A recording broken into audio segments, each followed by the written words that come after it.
July 28th, 2021 monthly meeting of the Dickinson County School Board is now in session.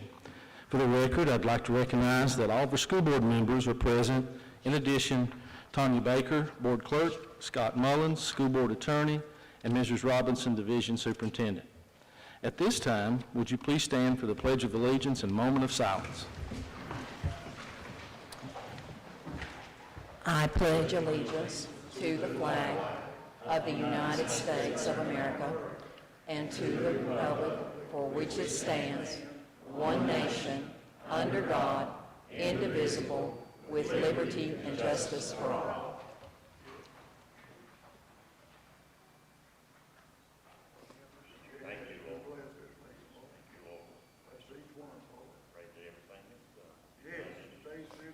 You may be seated.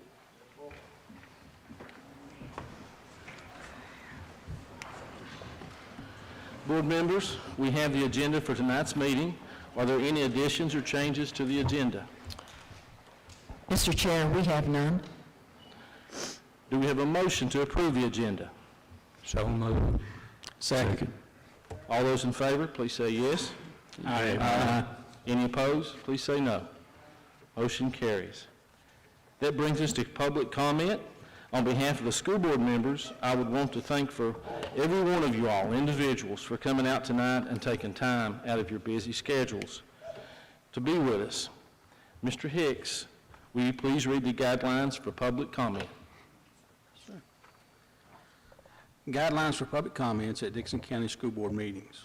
A period of time for public comment will be designated on the meeting agenda during which the public may comment on issues related to public education.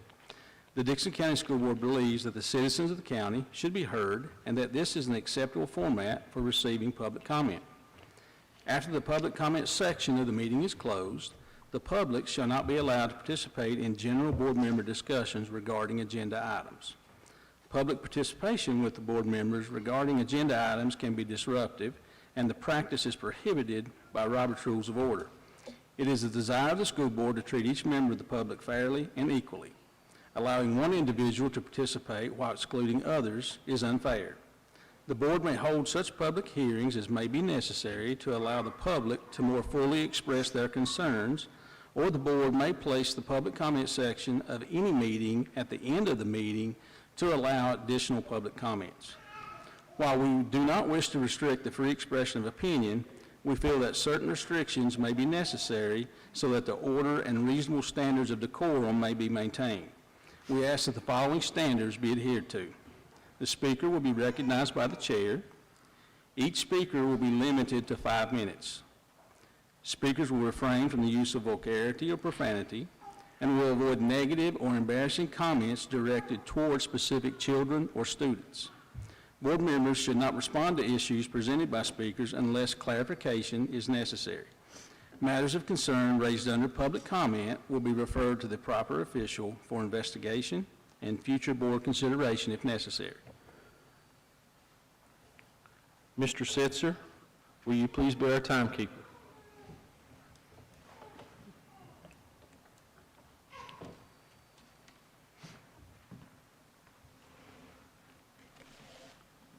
Test.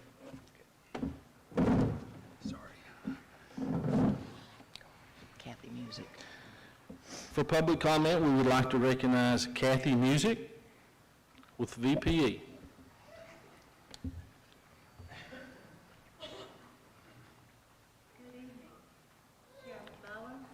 Ms. Muzik, if you'll turn that on when you, yes ma'am, thank you. Good evening, Chairman Mullins, Mrs. Robinson, members of the board. Again, my name is Kathy Muzik, and I'm the regional representative for Virginia Professional Educators. And I'd just like to say it's an exciting time as a former educator. My juices about this time of year always got flowing. It's like a do-over, and a do-over for a very difficult year last year. I know this year is not going to be completely back to normal, but hopefully we'll have a lot more normal. I want to thank you for everything that you did last year, all the hard work, all those hard decisions, and unfortunately, those are still not behind us the way that we would have hoped as we get started. Also, I'd like to remind you that the organization that I represent, we offer grants and scholarships to teachers twice a year. The fall submission is October 15th. It's up to $500. It's for any teacher. They do not have to be a member of our organization. We're nonprofit, and all the money goes back into the classroom.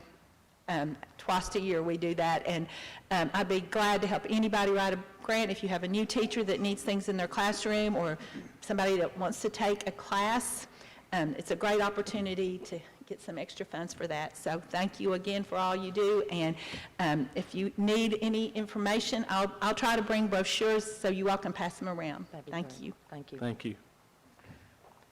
Would recognize Phyllis Mullins with the DEA.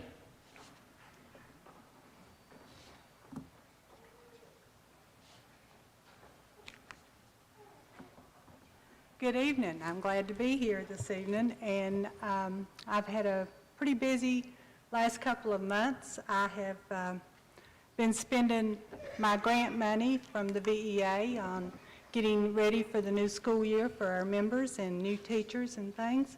Our organization, of course, is a national organization, and we are broken down into the state and the local. I'm president of the local, and I'm proud to say that I've been here many years, and I've always tried to help all the teachers as much as I can, and not only teachers, but any other school employee. We are not just teacher-oriented, we are for all the school employees.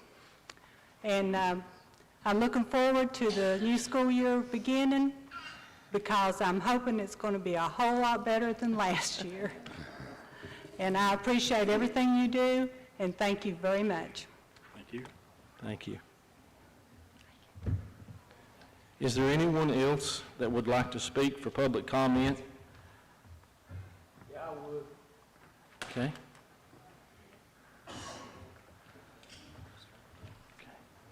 I know this fellow over here, Damon Rashnick, and Dr. Lyle. Sir, if you could state your name, please. Name is Hailey Fleming. Taught 2 years at Irvington Elementary, and then I taught 3 years at the high school. And I had the great honor to actually coach the team that beat Ralph Cummins one time. But I just want to say that I think we have done a good job in this county. I've not been in the school system since mid-'70s, but we've made some mighty fine goals, got a beautiful school here. But let me say, I married a girl from Hayside. I was born in Clintwood, and I taught school at Irvington. And if there was a boy who ever got whooped so many times in school, it was me.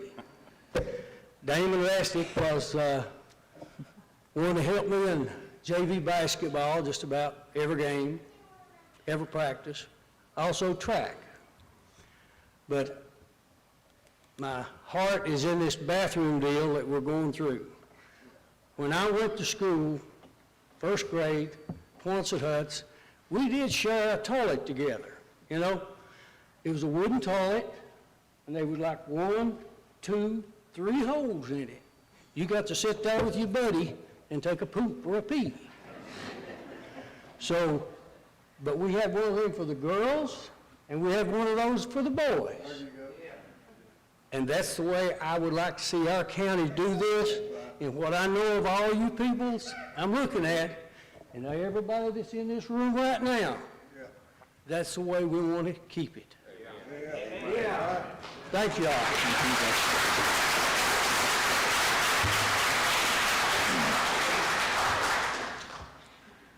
My name is Johnny Baker, and I'm here to represent only myself because I hold different titles with different folks.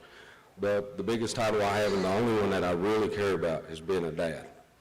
Okay, and that's reinforced with my Christian values of growing up. And we've seen, when I was a child, I've told this story many times, Jack Louie came to our school in Wise County. We used to love to see him come he'd talk to us about the Bible. That's it. Whether we paid attention or not, we enjoyed him coming and talking to us. Then one day, he come in and he broke all of our hearts. He said, I'm not allowed to do this anymore. So what happened then was our parents, which I love, failed to stand up for us. Then it just went down the road of progression to a bad place. So that bad place led to where that earlier we had a moment of silence to pray to our Almighty God that we pray openly to in churches and things like that. So these are all core fundamentals on being a good person, in my opinion. I respect everybody's belief, whether you believe in God, whether you don't believe in God, whether you blue, black, pink, I don't care what color you are. I don't care what gender that you say that you are, but everyone's rights end where mine and my children's begin. And to say that we're doing things to not discriminate against other children is giving rights to one and taking rights from mine. And that's really what's happening, okay?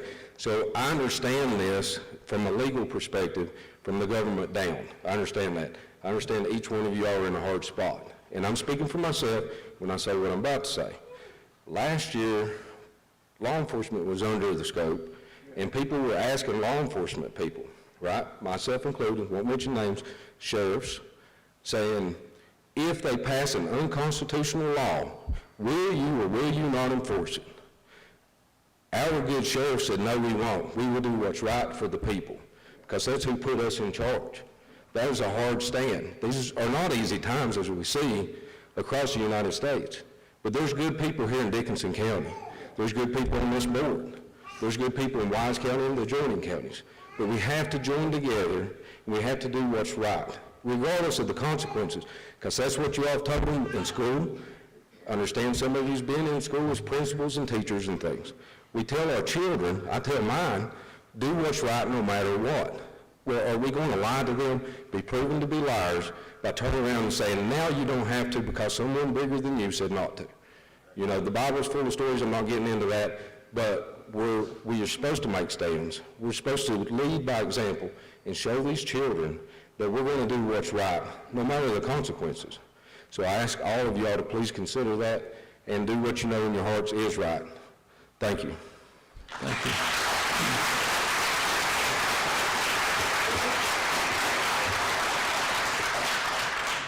My name is John Turner,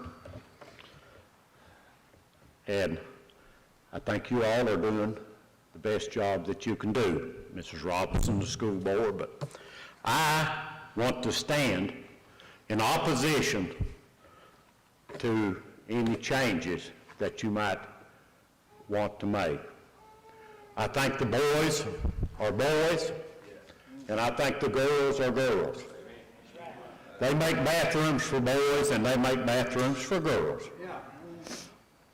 God did not create, God did not allow the children to choose whether they was a boy or a girl.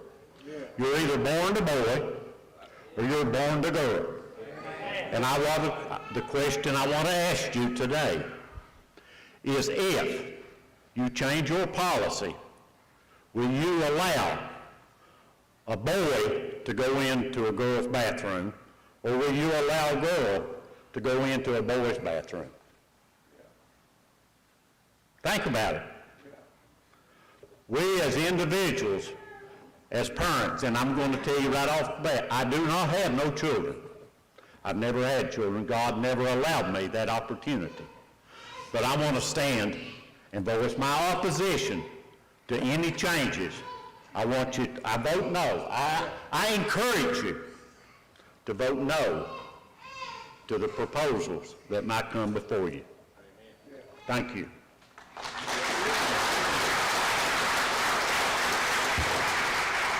My name's Joey Vito. I'm from over Tar Pond, lived in the county all my life, and pastor a church.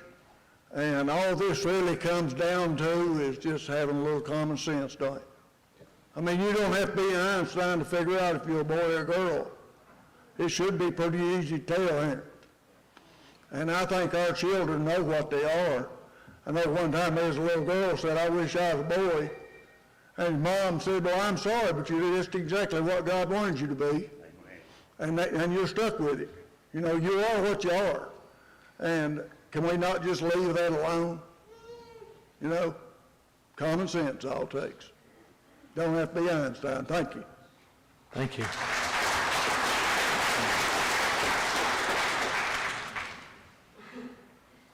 My name's Stanley. I'm pastor at Clinchco Free Will Baptist Church. As I look at the school board here, I've got confidence in each and every one of you. Jason may not remember me, but I remember you, Jason. I know Rick Mullins well. I can say with full surety, I know y'all will do the right thing when it comes to voting down in your heart. We need to stick with God's laws. If man's laws contradict those, then that's where we run into a conflict. Now, I know that boys were born boys and girls were born girls. But nowadays, we have some children that are very confused about that. Have we failed those children? Yes, we have. Speaking for myself, yes, I have. We need to clarify if we can, help those children if we can. Back when I went to school, you know, boys went to the boys' bathroom, girls went to the girls' bathroom. Got to read a little bit about the plan that is before y'all. I know y'all have unisex bathrooms in place. And I know that the law before you is about harassment. I'm just an uneducated country boy, but I have learned a little bit about this thing. And I trust in my heart that y'all will make the right decisions on this. I plead with you, don't make a hasty decision, pray about it, and wait upon the Lord, because the Lord is never slacking his promises. He will lead and guide you as you need lead and guidance. I want to thank y'all for y'all's service. Most of all, let's help those that are confused, because I love them. Yeah. I love every one of them. Yeah. Whether it be my grandson, my granddaughter, if they're confused, they need help. Whether it be your grandson or your granddaughter, if they're confused, they need help. That's right. Amen. Have we failed our kids? Yes, we have. Do we need to back up and say, all right, it's time for us to start helping? Yes, we do. I would like to see this school board start something. Amen. Y'all start something and continue it. Help these kids. Don't just turn a blind eye to them. They're humans too. They've got souls too. Help them. That's all I've got to say. I love you. God bless you. Thank you.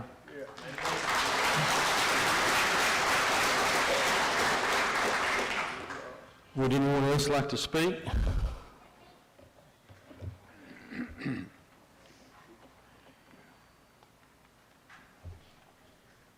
Autumn Hutchinson. Some of you may know me. I think I'm the minority in this room.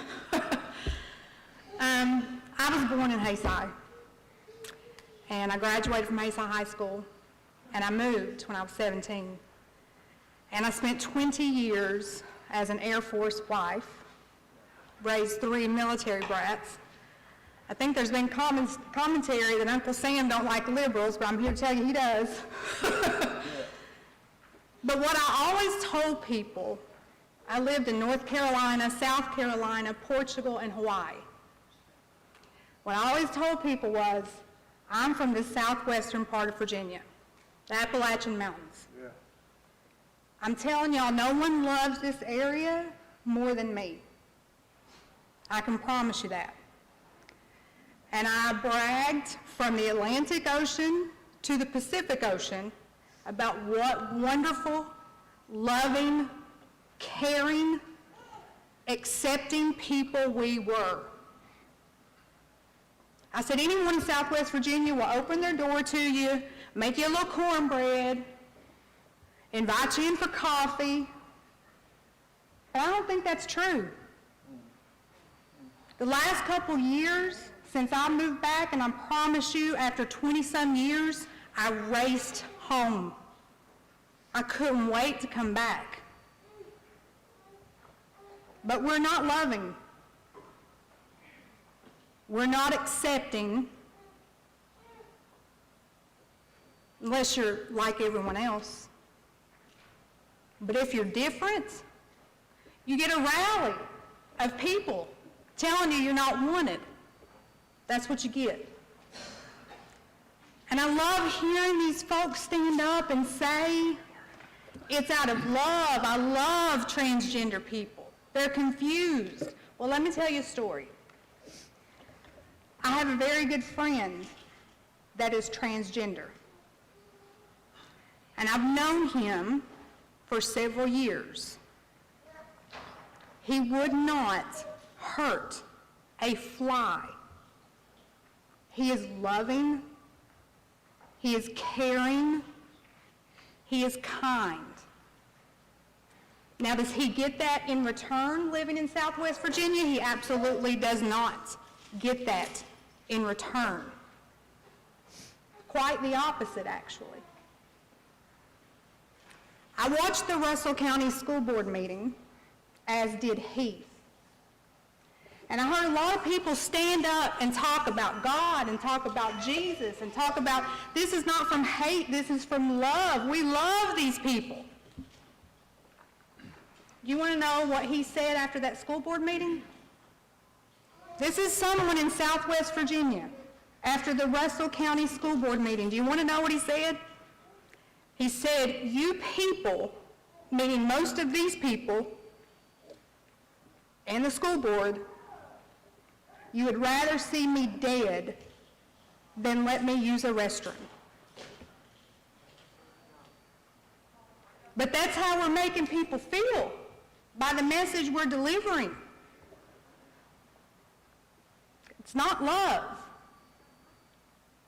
You can't hold the Bible in one hand and inflict so much pain with your words. It's not how it works. Now, I thought I might come up here and give you some facts. I'm speaking. I thought I might come up here and give you some facts. How about there is not one reported case 1 minute. of a transgender inciting any kind of violence or attacks in a restroom? Not one. Google it. I challenge everyone to go home and Google it. But the amount of violence inflicted on transgender, Google that statistic. Google the number of transgender that commit suicide. So I have to believe you're on this board because you love the children in our community. So are you going to protect every child in our community? Or are you going to vote with the masses? Thank you. Thank you.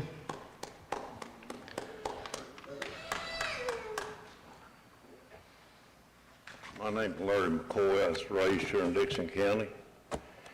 And I'm kind of hard of hearing, and sometimes I get a little excited when I talk. But there's questions I'm going to ask this school board. Are you going to be responsible if you vote this in for these, and I don't believe in the word transgender. It's a devil-possessed person. There's no such a thing as a sugar-coated word. So if you vote it in, and it's not for these kids, how many of you people out there have a kid that's transgender? That don't know it's a girl or a boy, that have wrote a letter to this school board and asked if we need a transgender bathroom? How many? Have you got letters? Have you got people talking? I don't hear one word or one person stand up. All this is for the adults to be able to go in that child's bathroom and, well, you know the story, to expose themselves or have their way with these kids. And you guys are responsible, or should be held responsible, if you vote this in. If one child is abused in that bathroom, it is scarred forever. And that perpetrator will get a year or 2 years or a slap on the wrist. And you guys are responsible.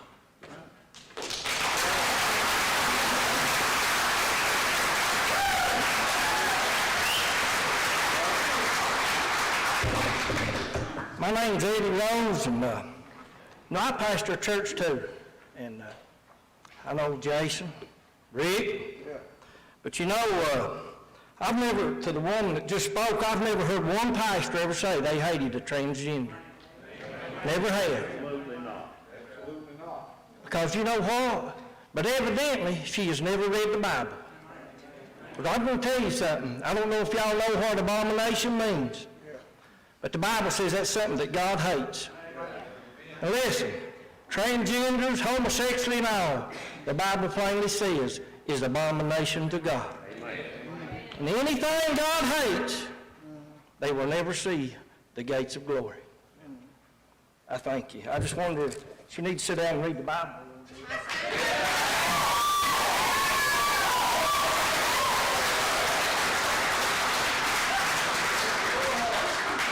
My name is Lois Farmer.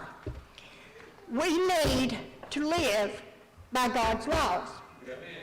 And if you are not living by God's laws, you will be sent to hell. These transgenders, gays, lesbians, will end up in hell. That's all I got to say.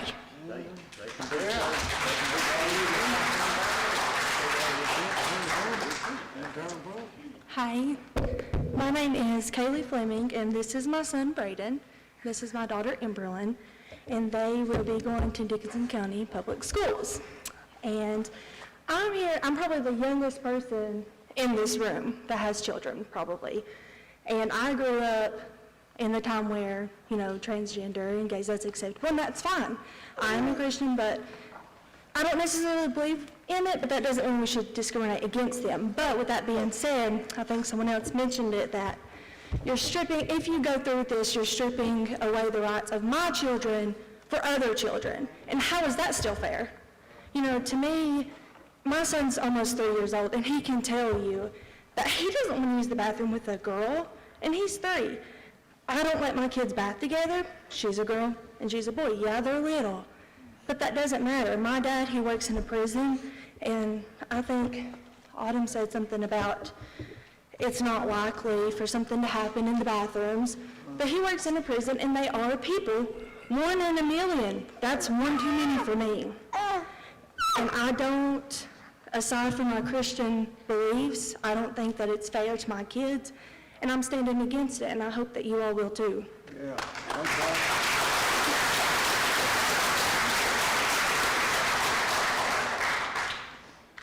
Is there anyone else who'd like to speak? My name is Perry Moore. I think most of y'all here know me. I am a Christian, by the way. It's a shame that our country has come down to this, to have to vote whether you can go to the bathroom or not, which bathroom they go to. My opinion is that why even have a bathroom? Just go in the hall or go wherever you want to go.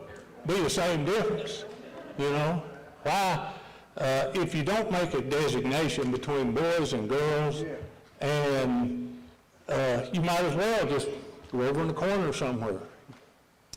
Do whatever you need to do. So I'm asking this board to just do the right thing, vote what God would have you to do. I don't know each one of you whether you're Christians or not, but you all have a soul.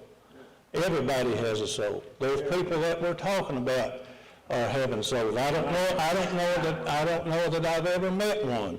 I'm sure I have somewhere along the way, but I don't treat nobody no different, but there's a right and a wrong. If they have to go to the bathroom, go to the one that God had intended for them to go to. Amen. Thank you.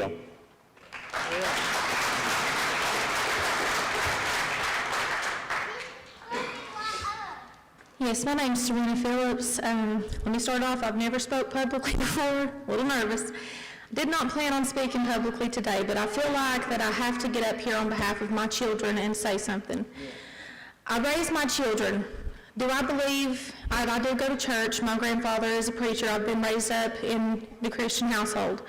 Do I believe in transgenders and this and that? Is that part of my belief? We're not going to get into that. I raised my children know about God, my children worship God. I raised my children to treat, not to judge others no matter what they go by.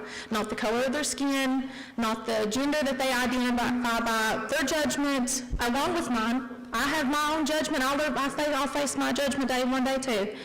And that's the way I raise my children. But this bathroom issue concerns me. And I do not think that this is going to end well. I'm also not only concerned with this bathroom issue for my children, but also the children who do identify as other genders. You take middle school and high schoolers. Come on, guys. I mean, you got hormones galore there. It's hormone central here.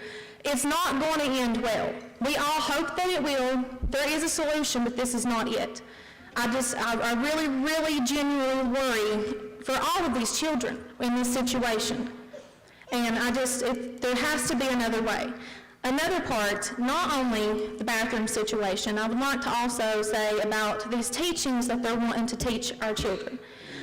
I do not feel like this is right. My children will not go to school. I will teach my children what morals that I want them to have.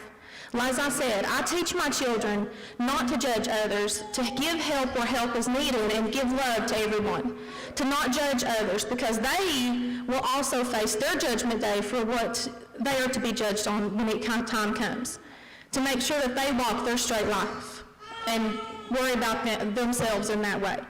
But when it comes to the school, I feel like that you all are trying to step in and teach my children morals that that's on us parents. That's for us parents to choose what kind of morals we want our children to have. Yes, some parents could choose better, granted, but that's not for you all to choose. And I really think that you all need to really consider that with these teachings and these workbooks or whatever it is that they're going to try to teach our children in these clubs. And I, for one, can say that if this keeps up, my children will not be in the school board. My children will not go to public school and learn this stuff because I will not have my children learning things and being taught things without my knowledge that I do not believe that they should be taught. Yeah. Thank you. Thank you.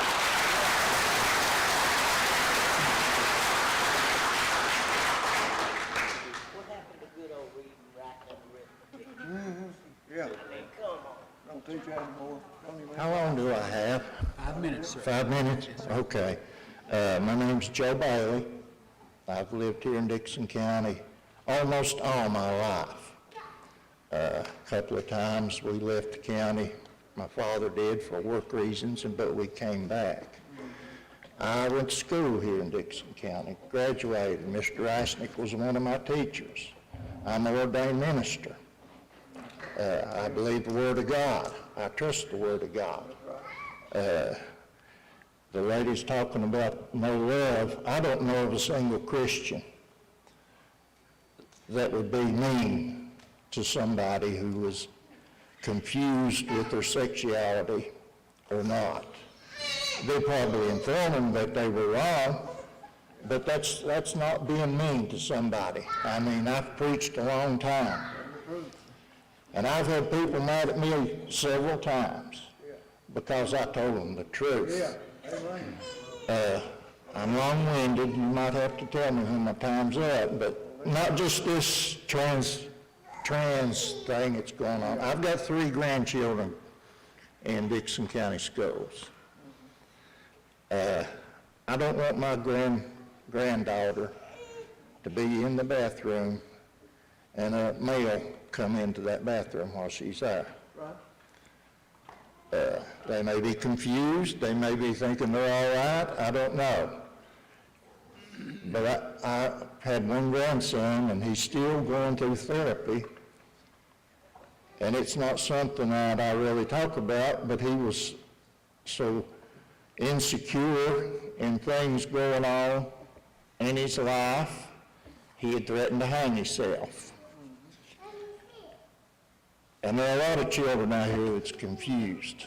And I don't want to see harm to none of them. But they need to be told the truth. Their minds are still growing. Their minds aren't settled. It's been proven. I hear a lot all the time with this COVID stuff, we're going by the science. Well, their minds aren't really mature until they reach about the age of 21. But not only this do I want to mention, there's two other things that's going on in the state of Virginia that I hope doesn't come into Dixon County schools. One is this critical race theory. That is nothing but racism, nothing but something to tear our communities up. Our world has changed so much since I was in school with Mr. Eisnick teaching me. But what's right is right. And this is God's country. It's supposed to be God's country. I know Christianity has fallen greatly, but that doesn't matter. This country was blessed by God to be the nation that it is. And going down the wrong paths aren't good. And this critical race stuff is going to be detrimental to children, and it's in Virginia. And I hope and pray it doesn't come here. And also the 1619 project.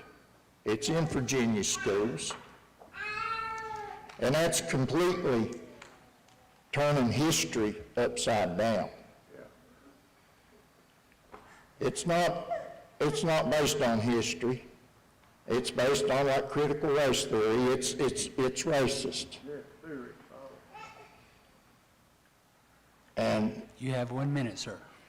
okay, thank you. You're welcome. We just need to hold to what is right and what is true. I graduated with a homosexual. He kept it to himself. But he was never mistreated. He was never done anything wrong. I never heard anybody say anything against him or anything. And I love them all.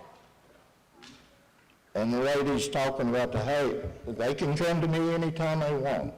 I'll show them love, but I'll show them the truth.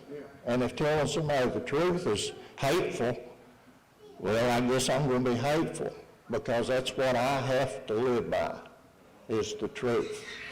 Thank you.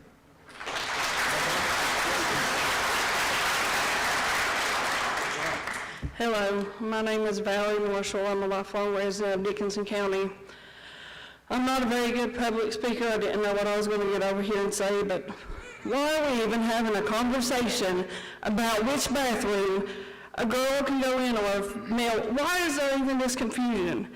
I have 2 kids in the Dixon County School Board system, and I'm going to tell you right now, if this passes, neither one of them will be at the school. They will be homeschooled. Not a penny will go to Dickinson County for their homeschooling. It'll go elsewhere. I will. I mean, it's a shame that we have to put our children in. And I'm not against the transgenders. I have friends that are gay, but these are kids we're talking about that shouldn't even have a choice in the matter. Do you want to be a boy or a girl? I went and asked this little boy here, does he want to be a girl tomorrow? Would you? My little girl is 8 years old, and she told me today, she said, there's cracks in the door, Mommy. I don't want to go to school and the little boys see me. It's not the transgender kids I'm worried about. It's the protection of my little girl. And if a boy wants to go to school one day and decide he's a girl and go in there and molest her, you all will be responsible. Amen. Right. And it'll be more, I'm telling you what, if y'all pass this, it'll be, like my dad said, they get a slap on the wrist.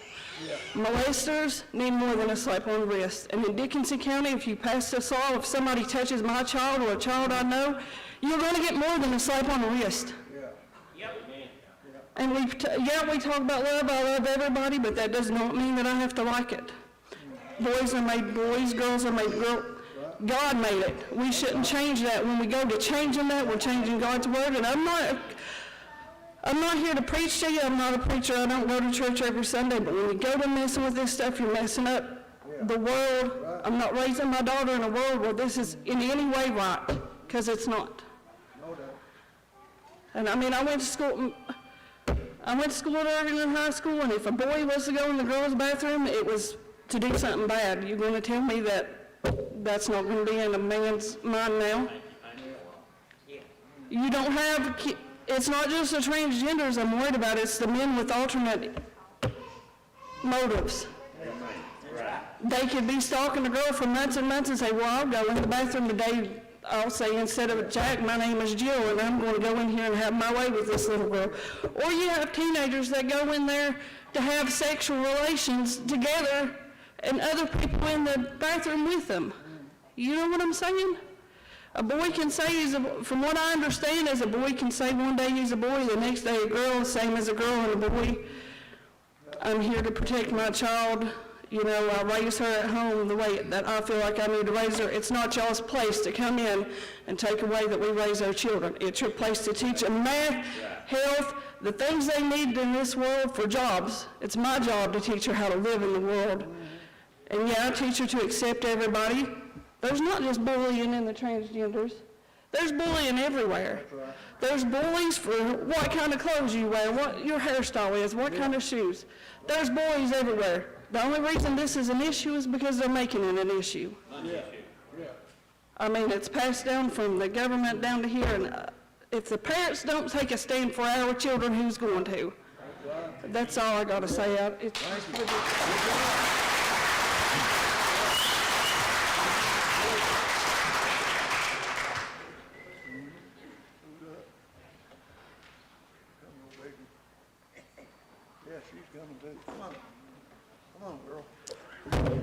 Hi, my name is Brenda Tillett. I'm not a resident of Dickinson County, and I had no intention of speaking tonight. I did not sign up in advance. I came here just to support residents of Dickinson County and let them know about what Stand Up Virginia stands for. We're a nonprofit organization. I actually live in Loudoun County. I lived in Fairfax before that, and I drove out here today just to support families. As you know, Warren County voted down both the model policies, the transgender model policies, and my understanding is also the Virginia State Board or School Board Association as well, those policies. And there's a parent there who did quite a bit of research on the policies, and she's spoken with me a lot.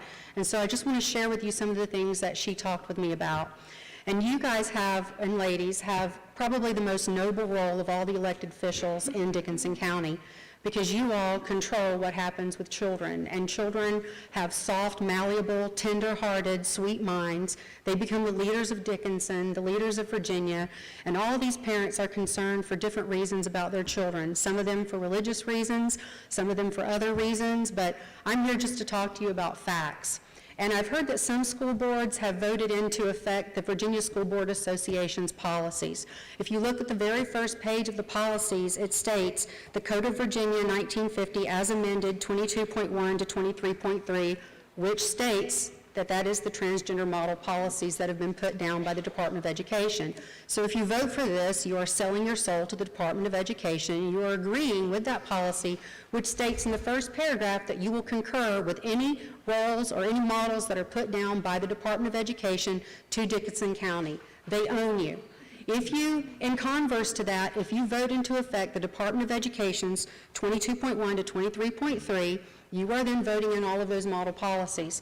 We've heard a lot today about bathrooms, and I would concur that there are concerns about bathrooms. My belief about that would be not so much that it's the transgender child who might have some nefarious design on another student, but as some of the parents have mentioned today, what about the child who uses this as an opportunistic moment for them to go in and potentially harm another child? There was another statement made by an individual here today that there are no known cases of transgenders having assaulted anyone in a bathroom. That's untrue. There are cases. The Warren County parent I spoke with has them documented, and I will email them to you. And not only were these children or these transgender individuals accused, they admitted it and they were convicted with sentences, so that is untrue. Part of the transgender model policies also states that they recommend that you have gay and lesbian clubs, that you start talking about gay and lesbian role models in history. You infuse that into science and math. It's written in the policy if you read it. So this is a complete indoctrination or teaching of a certain lifestyle that many families may oppose. At Stand Up Virginia, we believe that families should have the right to teach those beliefs in their homes, and that whether you believe this is a social issue or a religious issue, it is by all means not an educational issue. And all students should be treated fairly. They should be made to feel safe. But one group of students shouldn't be made to feel safe at the expense of another group of students. You have a hard job before you because I don't know what the answer to that is. It isn't just individual bathrooms, because this policy pervades every aspect of life in the schools. As you know, there's also part of that policy that states that if children go on a school trip and a biological male states that he wants to be a female, or he's a transgender female, that he can then be placed in a room with a biological female, and that those parents of the biological female will not be informed about that. So you're placing a male in a room for an overnight trip with a female according to the model policies that the Department of Education has sent down to you. That is outlined in there if you read it. Many of you probably already have. There's also no guidelines in terms of how long you have to have proclaimed a certain gender. So I could be very fluid in that. Today I can proclaim that I am identifying as a female, tomorrow a male. You also restrict teachers from questioning students about their sex on these field trips, or questioning them when you use a bathroom. And so there are a lot of different things about this policy that extend far beyond just an actual bathroom situation. It's about teaching, it's about indoctrinating, it's about tying the hands of teachers and not allowing them to protect students. And I'm just asking you to please look at this from all aspects and be bold, because what is right and what is true and what is just and best for all students is not always what the easiest task or role to take is. And again, you have the noblest of jobs because you hold the hearts and minds of our children. Thank you.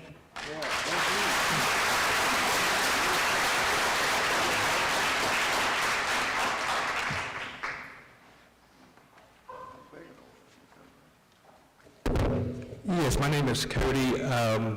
So if we want to talk about facts, we'll talk about fact. I am an archives and historian for a local institution, which, let's get this out of the way, my views don't necessarily relate to those of my employer, so we can speak freely here.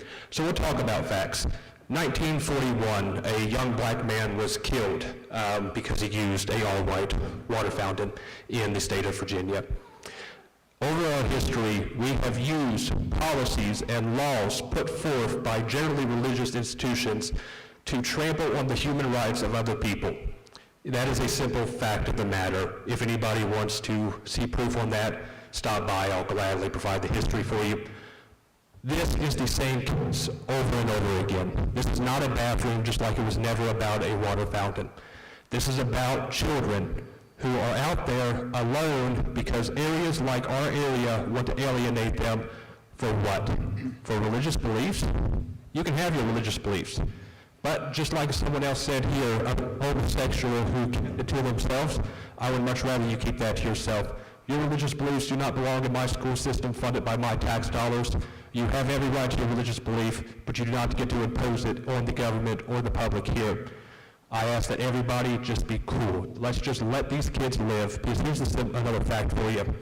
More adolescents every day in America for the last 3 years have committed or attempted suicide than veterans.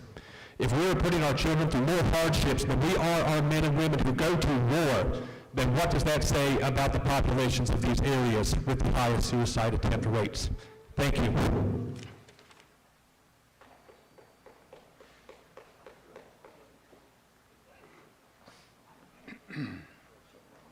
Hello, my name is Crystal Baker. I didn't come tonight intending on speaking, but I feel like that everyone needs to be made aware of, if they're not already aware, that this issue has already been voted on, to my understanding. That's the pamphlet that was handed out to everybody with the VSBA policy on it. It was already passed by the school board, and so what we was here for tonight was to ask all of you respectfully to reconvene, add that to your agenda, whatever you need to do, and reconsider your decision on that. That's what I'm here for tonight, is to implore all of you to listen to the people that elected you, to just please go by what the people want. And we don't want transgenders to feel hate. That's not why I'm here. I want my child protected just as well as a transgender child protected. But I don't want it at the expense of my child having to share a bathroom with the opposite sex. She's 3 years old. She already knows right now that we don't share bathrooms with boys. I take her to the babysitter. She knows that we don't go to the bathroom with boys. Boys don't see our private parts and vice versa. And there's not enough staffing in these schools to make sure that that does not happen. There's not going to be someone available to stand outside of a bathroom and make sure that any child is not exposed to the opposite sex. That's just unrealistic. And that's just all I wanted to say, that I implore you guys to reconvene and vote both of these policies down. Thank you, despite the consequences.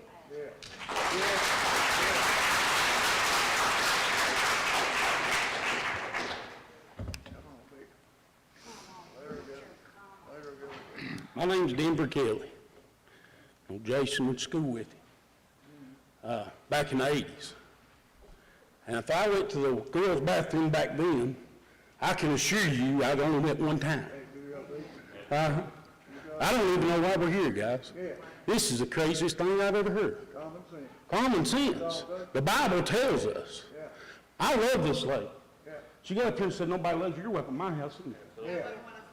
I mean, I ain't got nothing against anybody, okay? I've been a preacher 21 years. Poor boy. Had nothing. Come from nothing.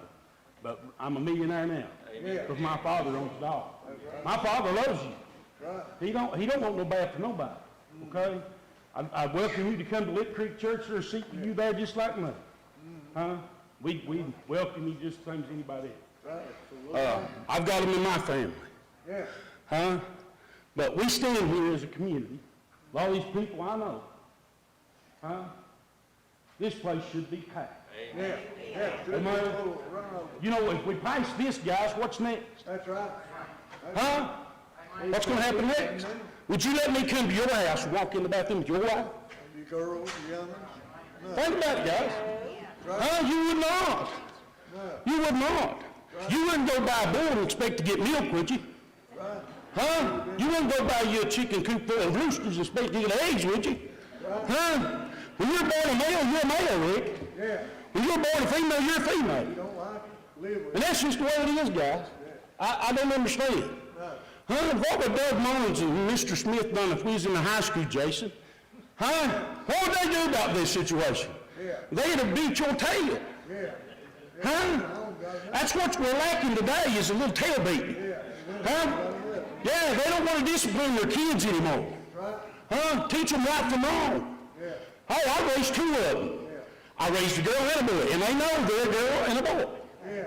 Because I told them. Whenever they was born, that's the way I raised them. I didn't tell them, hey, I didn't tell my girl you're a boy. I didn't tell my boy, hey, you're a girl. And if they got confused, Rick, I straightened them out. With a little belt.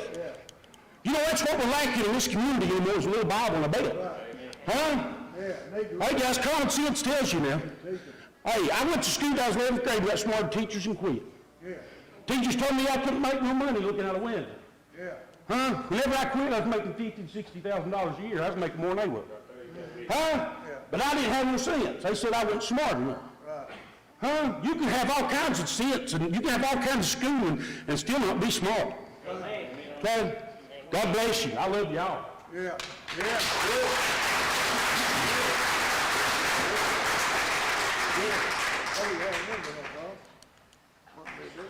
Hi, my name is Chelsea Osborne. I don't do good with public speaking. I didn't plan on speaking at all. I'm not going to bring religion into this. And it's really, for the first time in my life, I'm scared for my daughter to go to school. And I have two daughters, two stepchildren along with my own daughter. It has nothing to do with the transgender children. It truly doesn't. I love and accept everybody. I have gay, lesbian people in my family that I love more than anything. But I love my daughter more. I've not, obviously, not talked to my 6- and 7-year-old about this. They don't understand it. But my 13-year-old has Facebook. He knows what's going on. And he brought it up today in front of them. And I seen the color leave their face.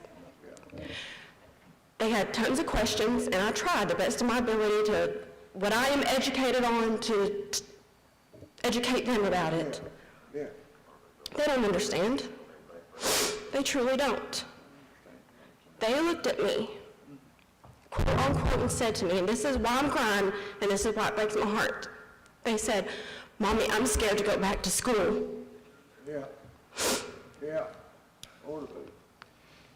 One of my daughters has enough social anxiety as it is at 6 years old. And I don't want to know what she's going to think when she sees a boy walk into her bathroom. Honestly, she's going to hold her pee for all day. She's not going to want to use the bathroom because she's scared and confused. I'm just up here as a parent. Like I said, I'm not going to throw religion around, and we all have our beliefs. But I love my daughter more. Please. That's all I got to say.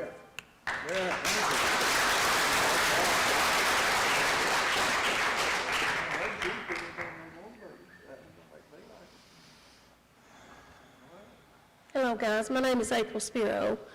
My husband and I are foster, adoptive, respite parents. We've had numerous children. We were only allowed to biologically have 2, and we've adopted 5. Every color, every gender has always been allowed in our home. The government of Virginia seen fit for us to adopt 5 children and teach them what was right and what's wrong. Because as they get older, I want them to be good citizens of the United States of America and do what's right. I am a Christian first, but my job as a Christian is to protect my children and love my children and teach them what's right. I did speak with each and every one of my children before we came over here. My youngest one is 6. My oldest one is 30. They don't know what to think about all this. They know what they are. They know what God made them. They know how to behave. I have wonderful children. I have hard-working children, and I love my children. And I'm asking you all to please not cause no more confusion for our little children, because this world is just going to get worse and worse and worse, and the Bible foretells it. Please reconsider your votes tonight and try to change what's going on.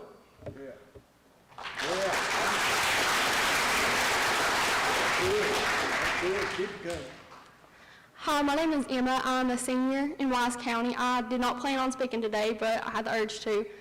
As a student, I have been friends with everybody, straight, gay, lesbian, trans, but I know that if they are allowed in the bathroom or make a gender-neutral bathroom where anybody can go in, our safety as females or males are going to be attacked. If it comes to the point where I will have to share a bathroom with boys, then I will not use the restroom. I will wait until I get home, because I know there are boys or even some females at my school that I will not trust in being alone with. Not everybody's intentions are the same as ours. We have people, even 16-year-old boys, have tried to do stuff. And I know many girls in our schools. I've been at Central High School for 4 years. I'm a senior now, and there has been countless of times that boys have tried to overstep their boundaries. And if this policy is accepted, are you all going to tell kids who are really straight and have the intention to hurting girls or whichever gender, are you going to tell them, no, you ain't trans? Because then they'll just create another problem for you all. Because then they'll say, oh no, that's a hate crime. But if that does come to the point, y'all ain't going to be able to tell kids, no, you're not. So there will be boys going in there and having the intention to hurt girls. And I'm sure there will be girls going into the boys' bathroom having the intentions of making other people mad or hurting boys. Just so they can, yes. And it's unacceptable, that the children have to speak up because some parents will not. As a child, my safety and the other students' safety should be the first priority as members of the school board. That's what your job is for.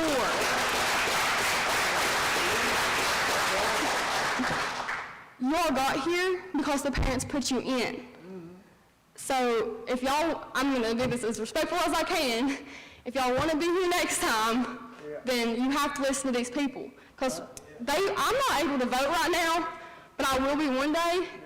But all of these people sitting in here, and the ones sitting at home, the ones at jobs, the teachers here, that's how y'all got here. That's where y'all's paychecks come from. I don't know if y'all get paid, I'm pretty sure you do though.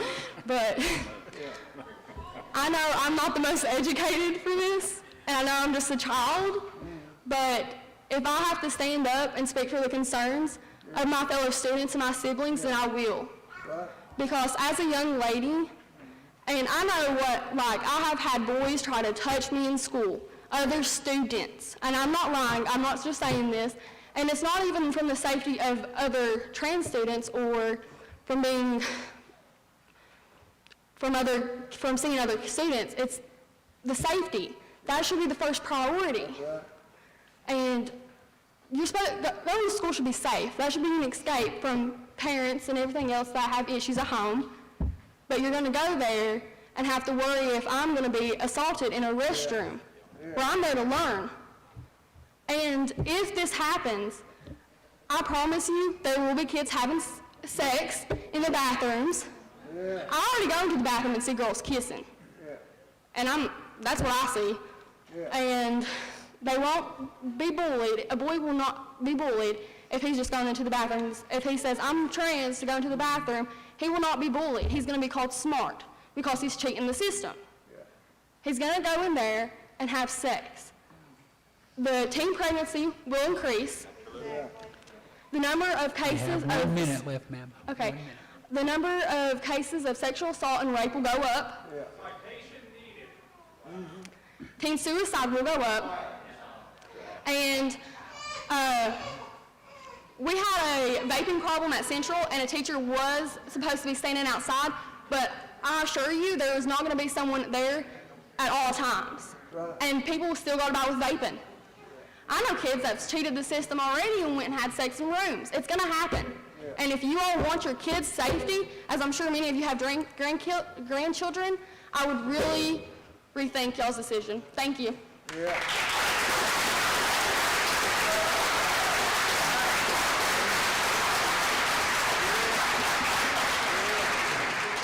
Out of the mouth of babes. That's right. Yeah. There you go. Yeah. Anyone else like to speak? Fundamentals. That don't even know how to write their name. That's right. Come on, Frank.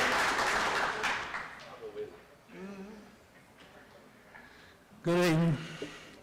My name's Sonny Holbrook. I'm a minister at Clisco Free Will Baptist Church. I'll be really brief. As a minister, I have to stand in opposition of the bathroom proposal. So, like I said, I'm going to be brief. I'd like to say one more thing. The Bible tells us that we're going to be judged someday for the deeds we do in these mortal bodies, whether it be good or whether it be evil. And I also like to say, for those that come up today in opposition to this, if you don't know the Lord Jesus Christ as your Savior, if you've not been born again, you're going to be in the same place you're talking about this transgender is going to be. So I'm not judging anybody. I'm not judging that transgender that people was talking about. But we have to stand as Christians in opposition to it. But I like to see everyone saved here tonight. Yeah.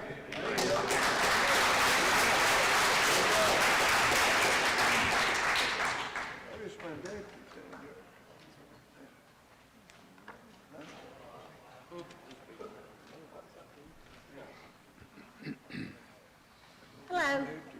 I'm I'm Sue Coleman, not the smartest person. I went to Clintwood, the school board office, instead of here.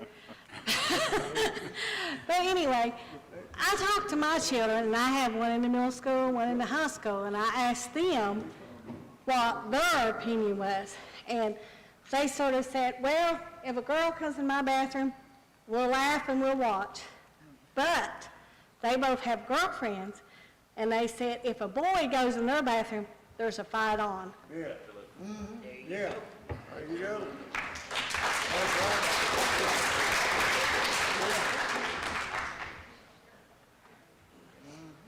I'm a pastor at Pine Creek, Josh Dingus. I don't like to get in political issues and stuff like that, but as a parent, I have 3 kids, and I'm very concerned, and I love each and every one in the house, amen. And I don't hate nobody, because if you're Christian, you are loved, amen.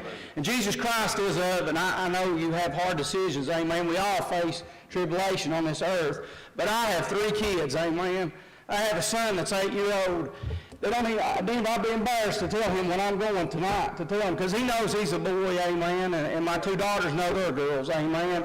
And this thing is about right from wrong tonight, amen. It's about doing the right thing tonight, guys. It's not about getting into religion or politics. It's about doing the right thing, amen. I've never seen a time that we live in when it's just about good and evil, amen. And we have to make a stand. That's right. We're going to be accountable for the way we walk on this life, amen. And I love you tonight. But it's all about doing the right thing, amen. Don't do the political right, because political is taking our country in the wrong place. Political correctness is going the wrong way. Do the right thing. If you know what to do right, amen, you say, well, if I do right, this is one we're held accountable. We're all held accountable. I'm held accountable for my family. I got 3 kids, and I love them dearly, and I love you tonight. But do the right thing. And be parents. Teach your kids right from wrong, and that's where we've got to the point that where kids are telling us what they want to do. It'd be like my 8-year-old Jason telling us what he wants to do. My kid would never want to go to bed and eat junk food all his life. It don't work that way. We're the parents. We're the adults. And we've got to a point, amen, that kids are telling us what to do. And we accept it. We're the parents and we're the adults, amen. Teachers, I know if you had a kid in your classroom that stood up and said, I'm going to teach today, you just come right on.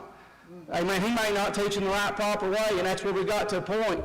We need to be the adults and teach our kids the right way, the Bible says. And I'm not getting into religion. I'm a Christian. I'm proud to be a Christian. The Bible says, if you don't be ashamed of him. I'm not ashamed of Jesus Christ. And Jesus Christ is Lord. I love each and every night. But as a parent, I have 3 kids, and it matters. This is what's coming to pass. I have 2. I got one that's going to middle school and high school. It will affect my kids. So I do, as a parent like that kid, it's sad when our kids have to make a stand, when us parents won't stand for our kids. We're parents of our kids, and we need to make a stand, and it's about doing the right thing, and I love you tonight. I want you to know that. I love you tonight, and I pray for you, and I love you.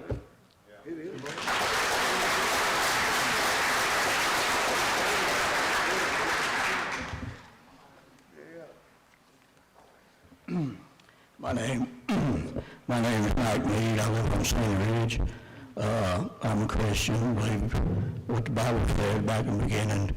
I'm not going to get in, like they said, religion stuff, but God said he created man from the dust of the earth, created Adam. He seen Adam was alone. He took rib out of him, made a woman, and that's all I've heard was Adam and Eve. So another thing, I didn't know y'all already voted on this. I thought we was coming here to base our opinion. I didn't know you already voted on it.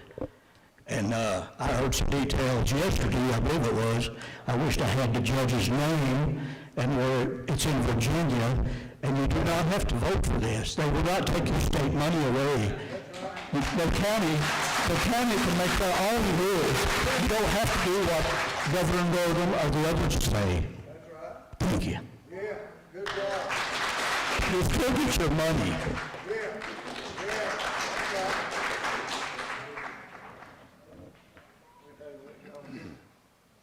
Would anyone else want to speak? I just got one question for you. If 50% of the parents pull their kids out of this school, who's going to fund it? That's all I want to know. You've got 11th graders that do not know how to write their name in cursive. Yeah. And 11th graders. Come on, teachers. What's wrong? You're not teaching them the basics. You want to teach them the bull crap of the world. That's all they want to teach them anymore. Would anybody else like to speak?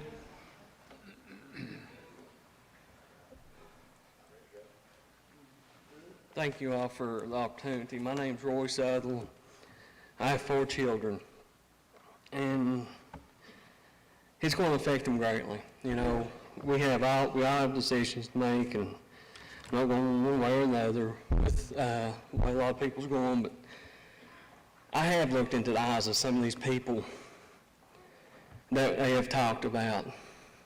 I have seen the evil, and I deal with it. You know, you may not understand, and it's not the transgenders or whoever, but there's evil people, whether they be, call themselves whatever. That's who we need to protect our children from. It's our responsibility as adults, as teachers, as parents, to keep our children safe, to give them the opportunity to go to school, to learn, to have fun. We have taken their childhood away. We expect them to be older than what they are. You know, when I grew up, we didn't have to worry about anything. We just played ball, sports, whatever it was. But now, you know, we put so much on them. We expect so much out of them. It's time to let them be children. And we as adults take the responsibility to teach them right from wrong.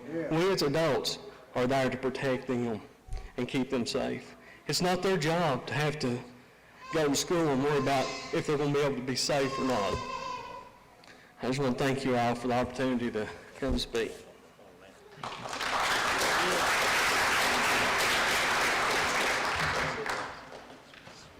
Is there anyone else who would like to speak?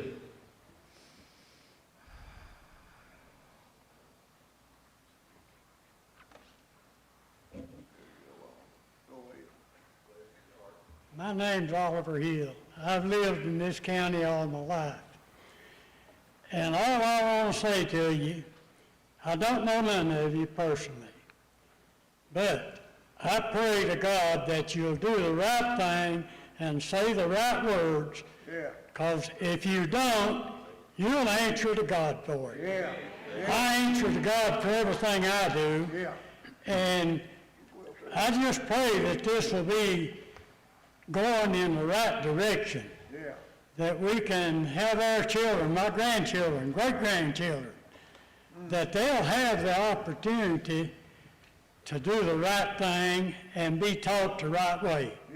I love you all, and may God bless all of you.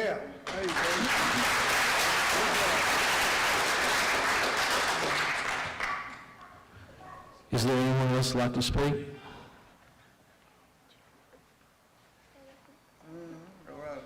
My name's Serenity Spiro, and I'm 11, and I'm a Christian, and I don't want no man coming in on me in the bathroom. That's right.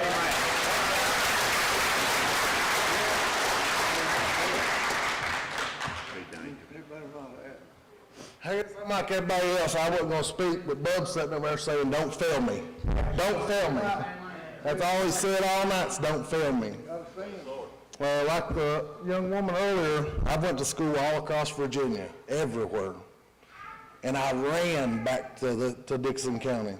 I ran back here because of the beliefs that we have. It was a comfort for me. I wanted to be back here so bad I couldn't stand it because of some of the things that go on out of here in other schools. You want to see what racism is? Go to school in Richmond. They'll show you what racism is. But I also left a job of 19 years, and one of the biggest reasons I left there was because of a thing called gender dysphoria. Some of the people that are held up there choose to say that they are female, and that gets them certain benefits.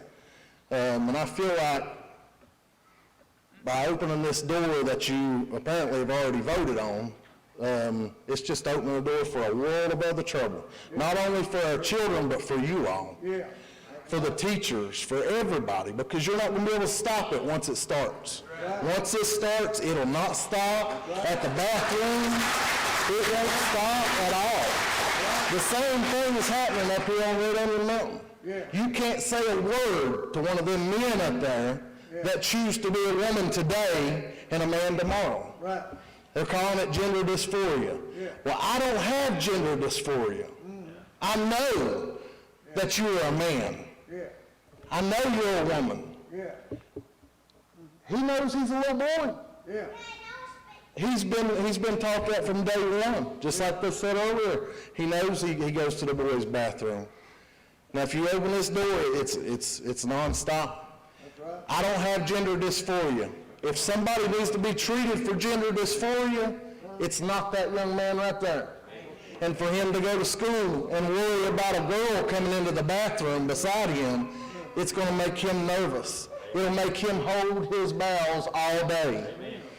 And it's not right to displeasure him and displease him to comfort a child with gender dysphoria, because he don't have gender dysphoria. He don't have it. Now, how you fix that, I don't know. I really don't. Y'all got a tough decision to make. It needs to be reconvened. If this has already been passed, I beg you to go back on it. I beg you to go back on it. And a lot of people says they won't put their kids in school. I've heard a lot of talk. I don't know why this place is not full. Because there's a lot of people saying the same thing, and I'll take mine out. My child will not be discomforted to comfort a few of the others. And I want all kids to be comfortable. I'm not saying that those kids shouldn't be looked for too. Something needs to happen with these kids too.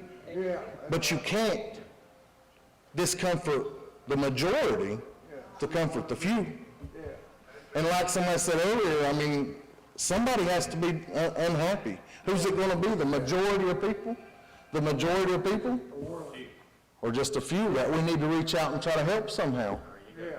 But you can't make, and I've tried to choose words, you can't make, I ain't even going to say it, the normal, I don't know. Anyways, if they have issues, you have to consider those issues, but you also have to consider the issues of the children that know what they are, and they know what room to go to. And if you, like I said, you open this door, you can't, I've heard people say, well, they're just going to let them use their own bathroom. We'll designate a bathroom for them. You're wrong in that. Have 1 minute. That'll be wrong. Because you just separated them by giving them their own bathroom and letting all these other kids use these. Then that's going to be a problem. You'll have to face that problem. And I never said a word about religion in anything I just spoke on. But also, everybody here puts you in the seat you're in, I feel like. So we're not only here to stand for the kids, you're here to stand for our kids. That's why you're in the seat you're in. And I beg you to stand for my child. Don't fail me all night, he said. Don't fail me. That's right. Thank you.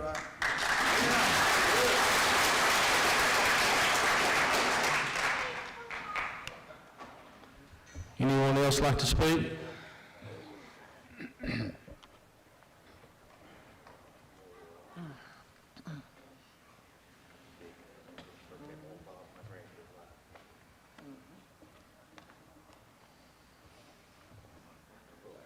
My name is Matthew Fuller. I'm a pastor here in Dickinson County, and I know most of you, work for some of you, and I respect and appreciate each and every one of you, and the jobs that you do I know is tough. You know, and I understand the job that y'all have. I'm a member of the IDA board, and I know what it means to have to vote on important things that mean a lot for not just me, but for a lot of other citizens. And but one thing that I know, being on that board, that I'm responsible to a lot of other people. And just like you guys realize that too, you're responsible to a lot of other people, and those are the people who voted you into the offices that you're in. And I feel like that the most important thing, the most important decisions that you guys can make as school board members are the decisions that reflect the values of the people who elected you.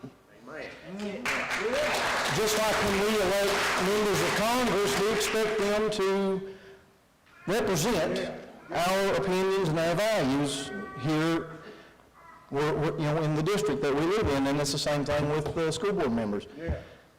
The Virginia School Board Association presents you guys with model policies that you can adopt to maybe help make your jobs a little easier. And I think that's great that they do that, but sometimes those model policies that they present to you, they don't reflect the values of the area we live in. They don't reflect this area, because for most of Virginia, Virginia ends at Roanoke. They don't think of us over here in this little southwestern tip as being part of Virginia. Sometimes I think they wish that we weren't part of Virginia. But I implore you, if there's a policy that the Virginia School Board Association presents you with, and it doesn't reflect the values of the people that you represent, reject it wholeheartedly. That's right. You don't have to adopt a policy that you don't agree with. Right. You can reject this policy. You can reject the policy that the state has mandated or given you as a representation of what to follow. I just implore you to vote the way that the people who elected you would want you to. And if you do that, if you represent the people well, they'll put you right back in these positions. That's right. If you represent them well, they'll be glad to have you back to represent them continually on this board. And I thank you for the job that you're doing, and I want you to know that we're praying for you, each and every one. Yeah.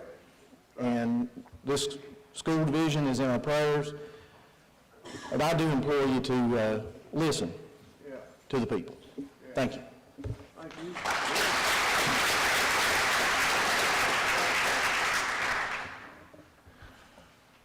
Anyone else?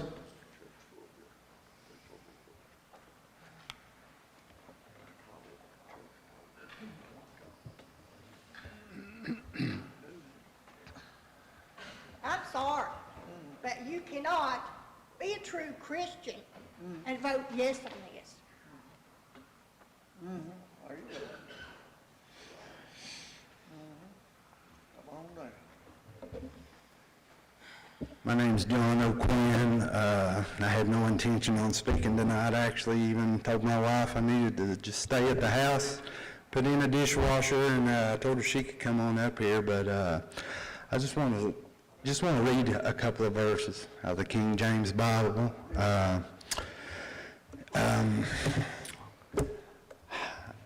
Before I do that, I just want to say, I'm kind of not disgusted, but I'm just disappointed that not a lot of people showed up tonight because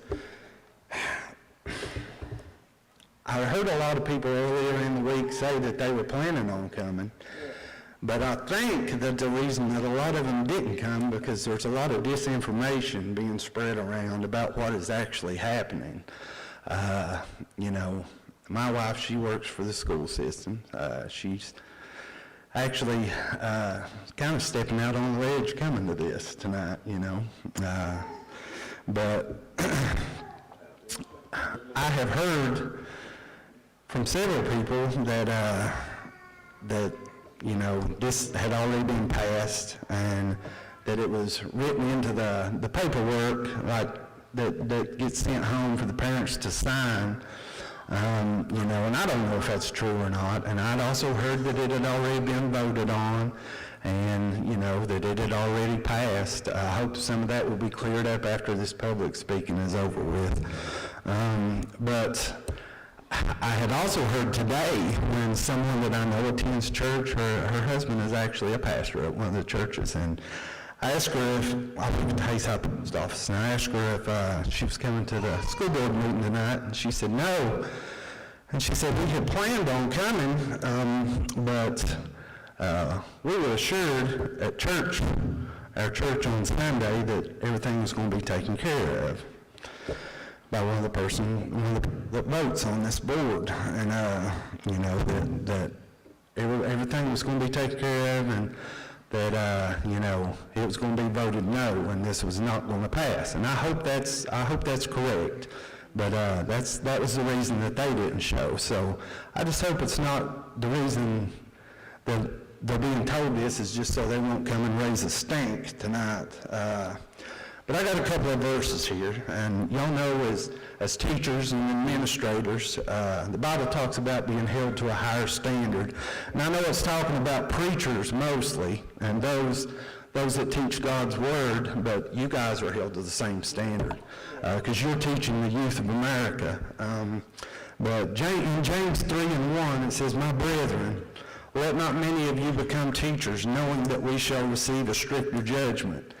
And what that means is you will be held to a higher accountability when you do face judgment. And judgment's going to come to every man and woman sitting in this auditorium tonight. The second verse I want to read is 2 Chronicles 7:14, which reads, "If my people, which are called by my name, shall humble themselves and pray and seek my face and turn from their wicked ways, then will I hear from heaven, and I will forgive their sin, and I will heal their land." If this country would actually go by what is written in the Bible, you would see a great revival, you would see a great change. But, I mean, there's a lot of people that claim to be a Christian, but they don't even actually read the Word. You have one.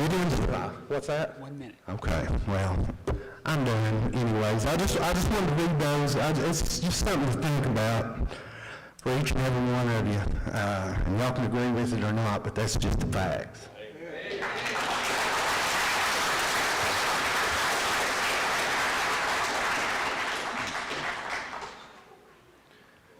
Anyone else like to speak? Evening, gentlemen. I appreciate you giving me a moment of time.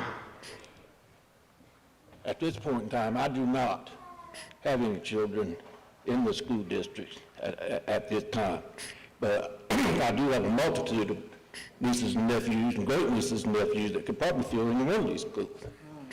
Another thing I'd like to say is I look at all these empty seats, and I'm totally shocked that there isn't more here. And the ones that are here are not standing up and speaking for their children. I'm a God-fearing man. I belong to church. I live for church. I'm also speaking as a man that's a father of a gay child, 41-year-old gay child. I taught that child and my other two children my whole life to the Word of God, the right from wrong. That's all I could do as a parent, and pray. And Lord knows I've done that, but it's out of my hand right now. But if you give me just a minute, I'm not a big speaker. I'm not an educated man. That's a whole lot of people in here ain't, but it's on my heart. I don't think that it's right.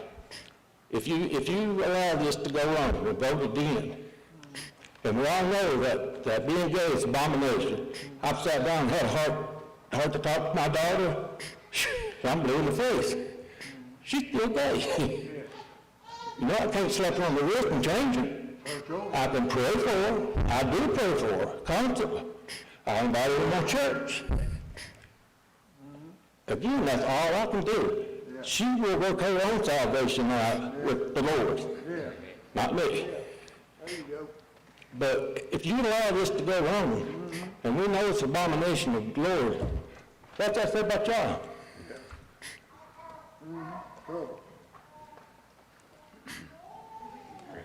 No comment? It's the same thing.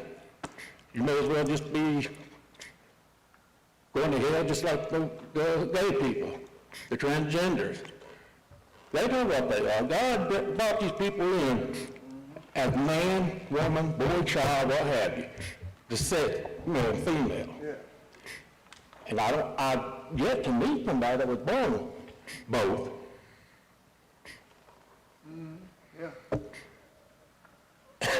And it just blows my mind that this is going on.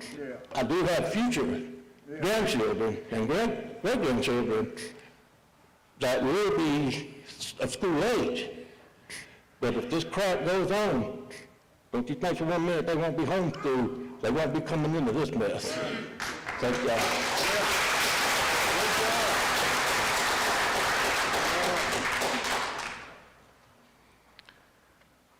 Anyone else?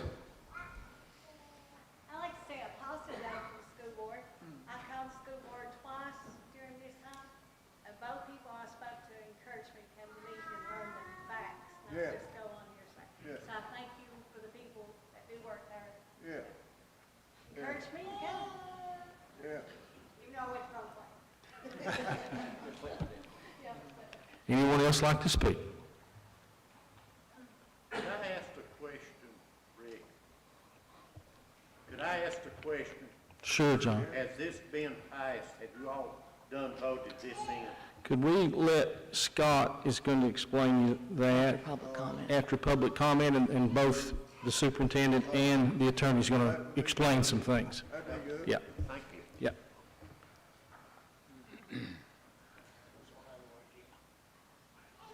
Anybody else like to speak?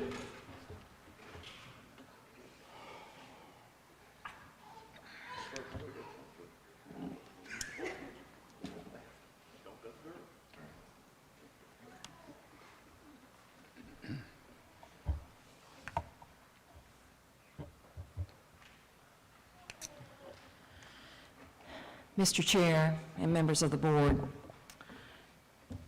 in my opinion, this issue has been a subject of a lot of confusion and misinformation, and I would like to take the opportunity to clarify the situation by giving some background information and also giving the board members and the public some idea of how the school system is here and how we are going to deal with this issue.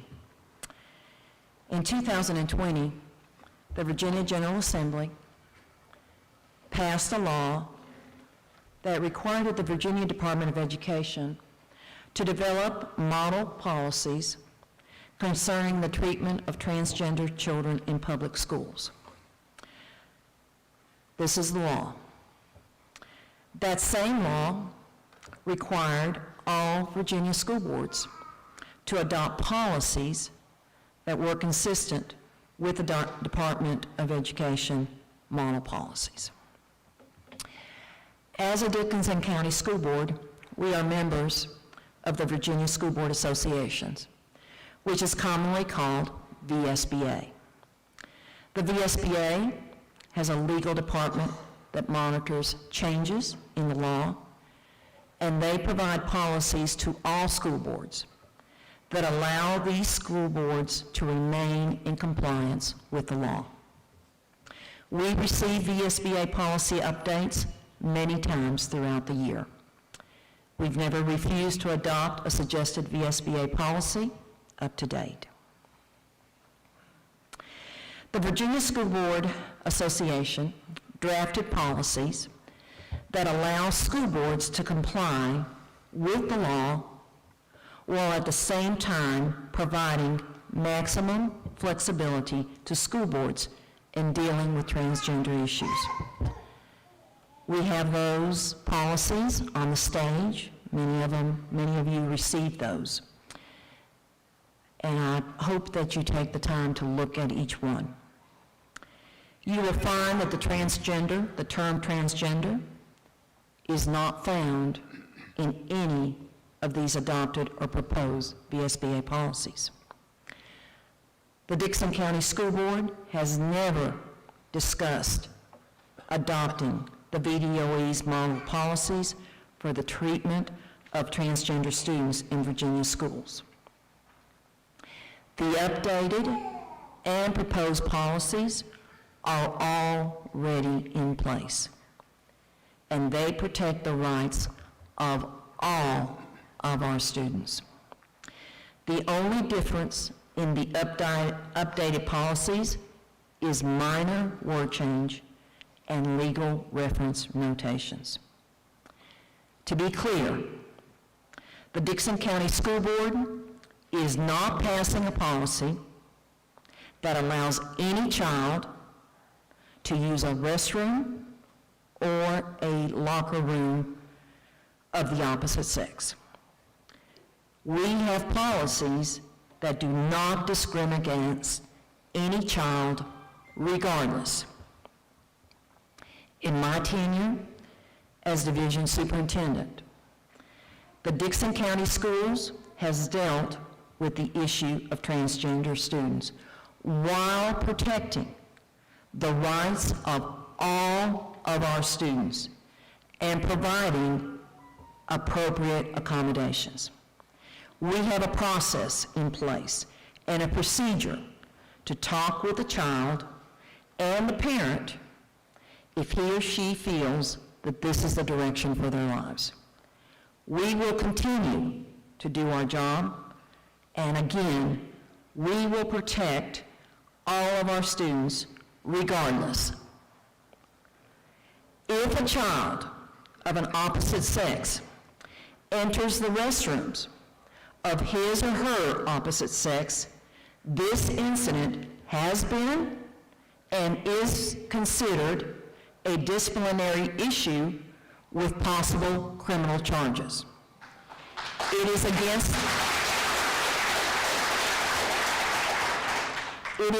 the law for anyone to enter a restroom and expose himself or herself. Although every situation is different, I want to provide a general summary of how our school system intends to deal with this issue.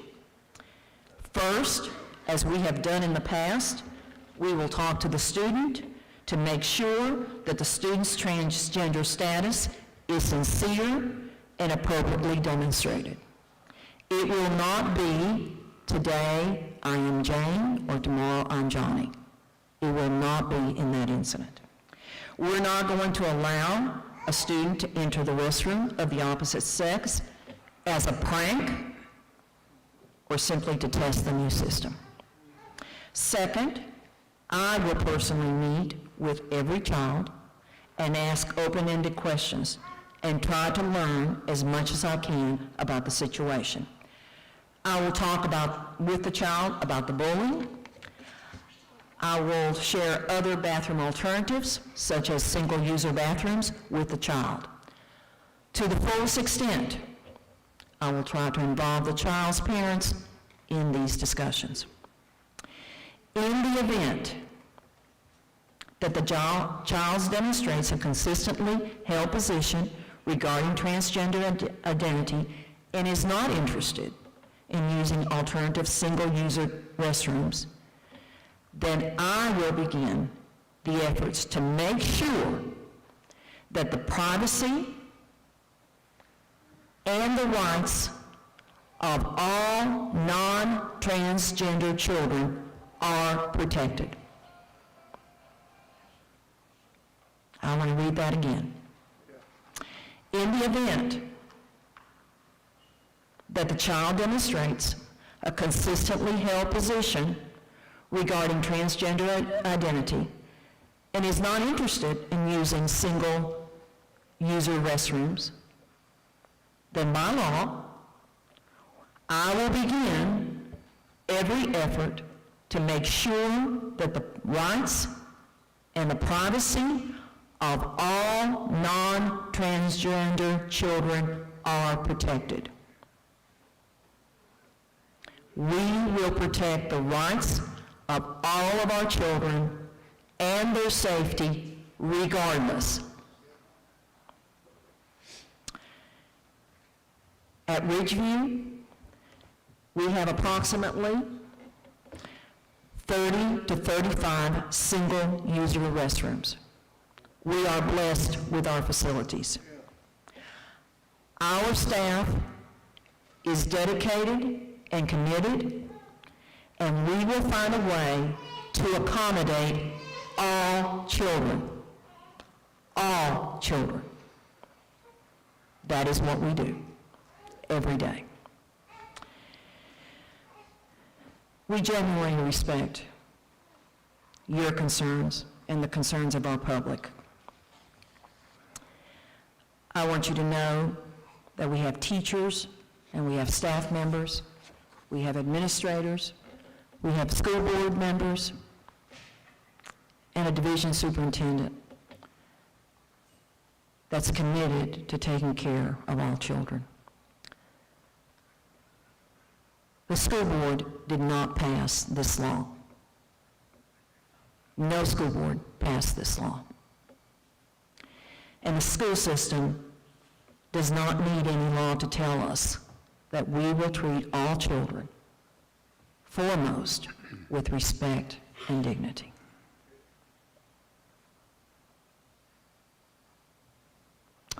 Mr. Mullins, is there anything you'd like to answer? Members of the public, my name is Scott Mullins. I'm a Dickinson County resident. I love Dickinson County. We understand your frustration. When we first saw this law come down, we were very frustrated too. And the thing that really we want you to know is that we didn't pass this law. It's the law. And I would like to tell you that it's not, but this law has been in federal court. It's gone up.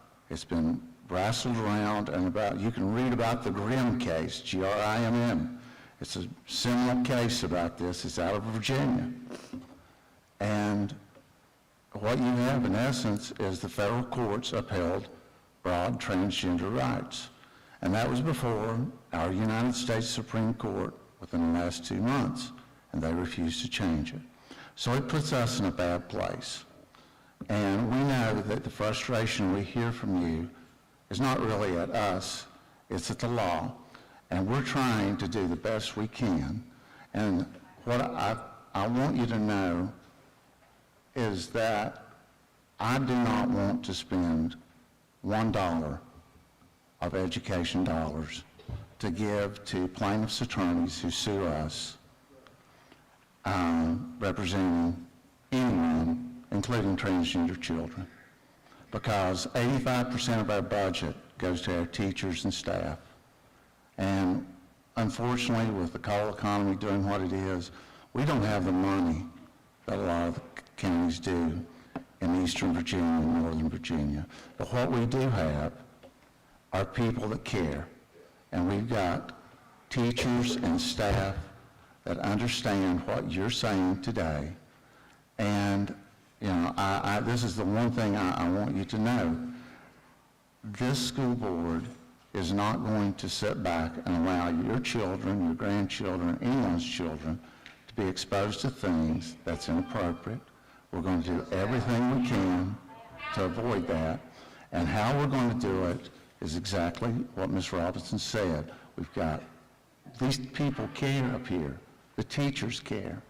Give them a chance to do their job and know that they intend to be very vigilant of all the things you've said, and we have enough restroom facilities to take care of this. So stay in touch. You know, the fact that you're here today is great, because we have school board meetings where nobody cares. Nobody shows up.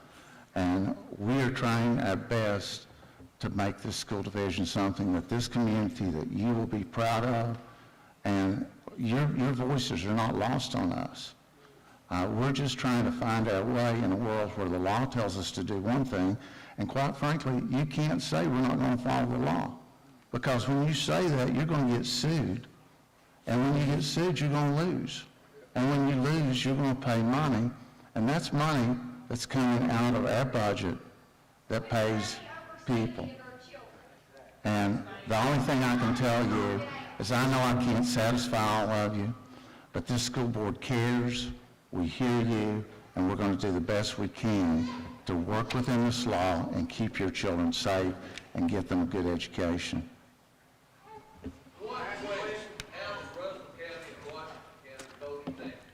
I think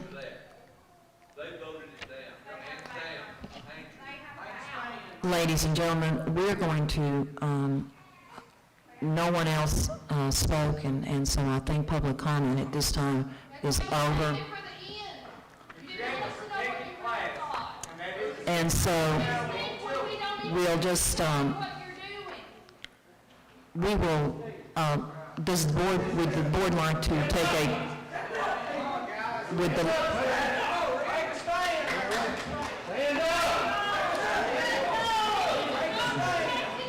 Russell County voted it down, Washington County voted it down, Lee County voted it down, Scott County voted it down, and these people that will vote the way we see it here today.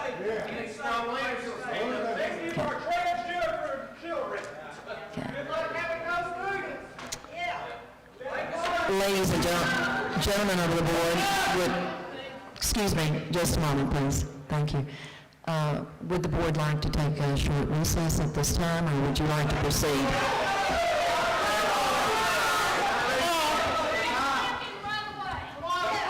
I'm fine with any discussion amongst the board. I'm sorry, Mr. Hackney. I'm fine with any discussion amongst the board on how to proceed and what issues. I think there's been some miscommunication about what we voted for and what we haven't. I think you laid that out, Ms. Robinson, in terms of the policy, the Virginia Department of Education policy. You clearly said that we have not voted for that and have not adopted that policy.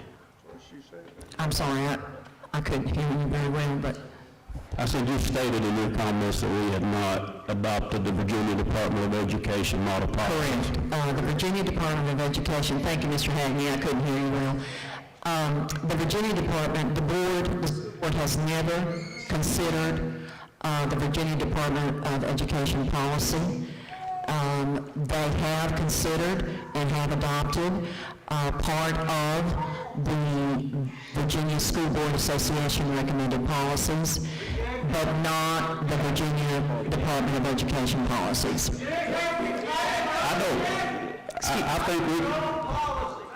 I think we can discuss what policies we've adopted, but it's a non-discrimination policy.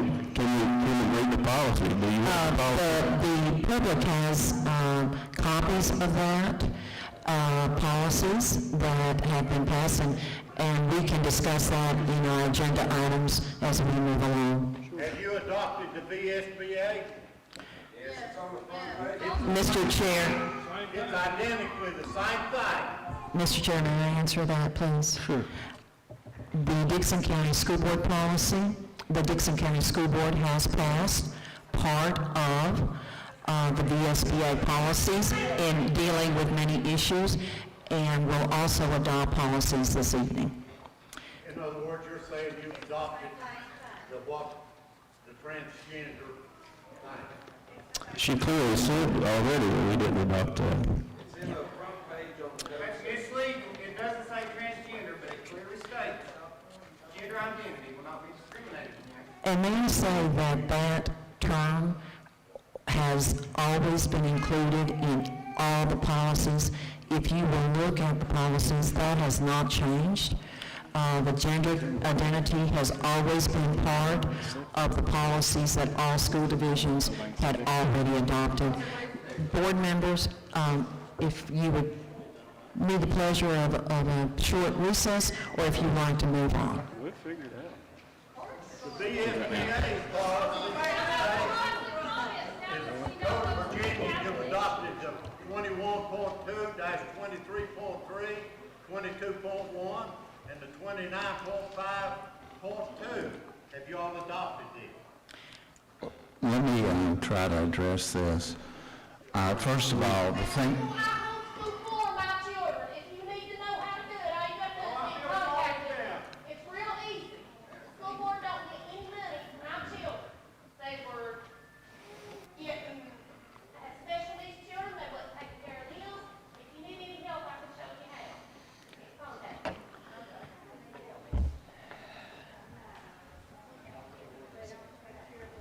Members of the public, I want to try to honestly answer your question. The things that those numbers relate to are laws that have been adopted by the Commonwealth of Virginia. So no matter what we put in policy, those are laws. We're bound by the law. And so you could have a policy that says, I'm not following the law, but ultimately you're going to follow the law.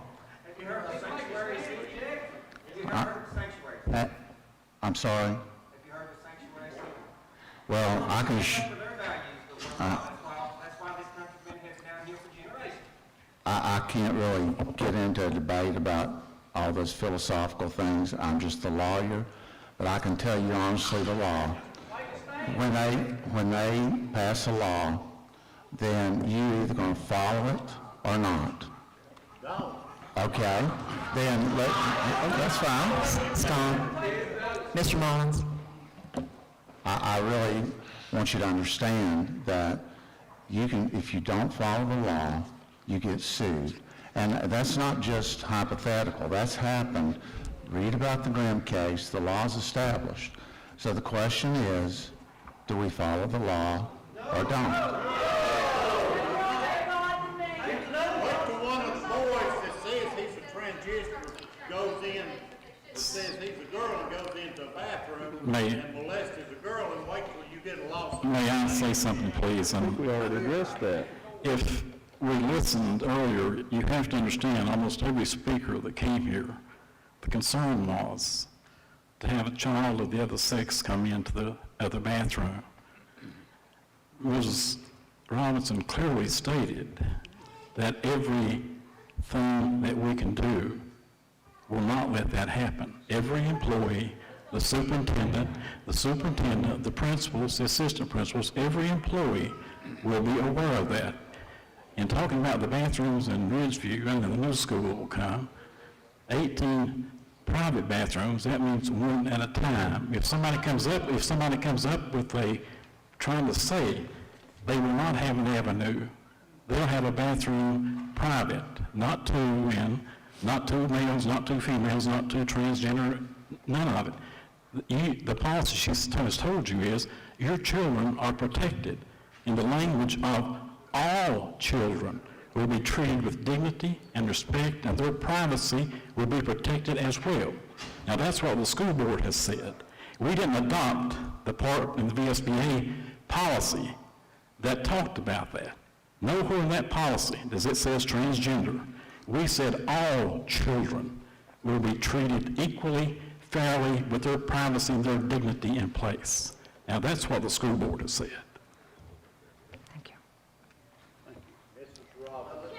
Can I speak about the bathrooms for 2 minutes? Can I go up there and speak, please? You can come down here and speak to us, yes. Mr. Chairman? Sure. Mr. Chairman, is that okay? I would ask that we open public comment for one more comment from Ms. Rose. I'll second that.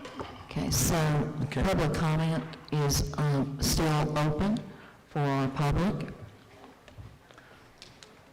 And if you'll just a moment let our timekeeper come, Mr. Censor. Thank you.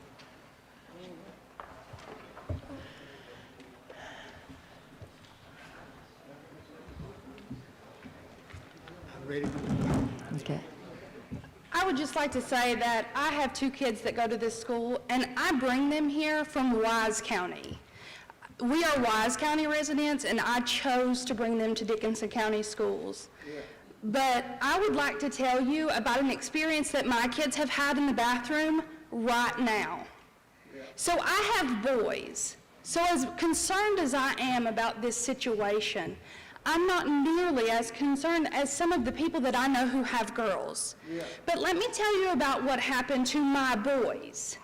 So not long after coming to this school, I find out from my 16-year-old son that while he's in the bathroom, there are a couple 2 stalls over having sex in the bathroom while he's trying to use the bathroom.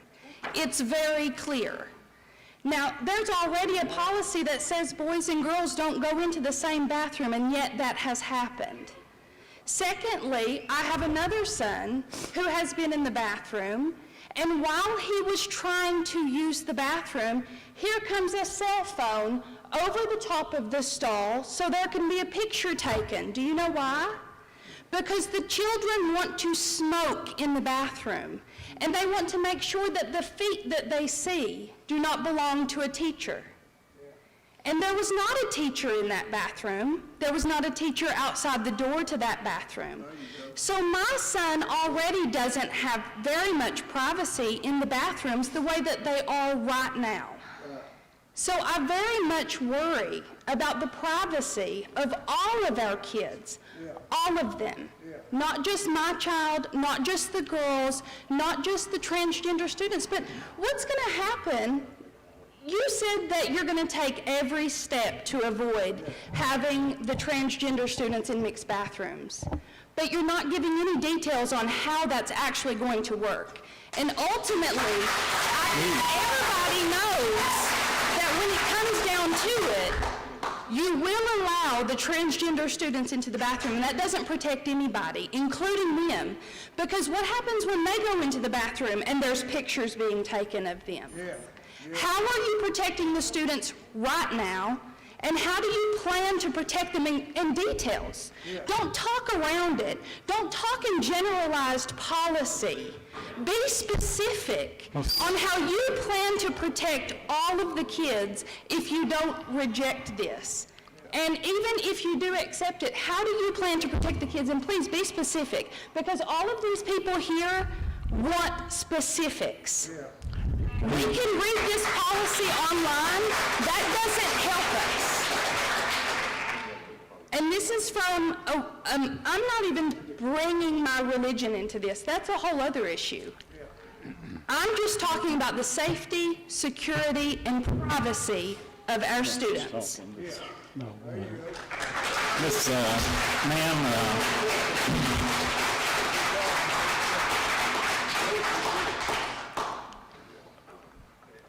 the question that I would have had, we're not supposed to really talk in this public section. No, that's the rule, but I would say this. I was an assistant principal for, I guess, close to 15 years. I was a principal for 10 years and ended up as superintendent for 4 years after being in the central office a while. I spent, as a student and teacher, I spent 46 years in this school division. I love the school division, and I love these kids, and I've spent most of my life trying to do good things for them. I couldn't protect everything in the bathroom when I was an assistant principal at Overton High School, or Clintwood High School, or Clintwood Elementary. Sometimes things just get out of hand. And the worst thing that ever happened in my time, we had a girl go in and commit suicide in the bathroom. I've seen all kinds of things. Middle school kids and high school kids give you one set of things to do, and you want to be specific. You basically try to cooperate and give them the rules and pray, just like people driving the road, that most of them will do what they do. You hope they do the right thing, like everybody here has said, and you want them protected. I can assure you that everybody around this table wants them protected.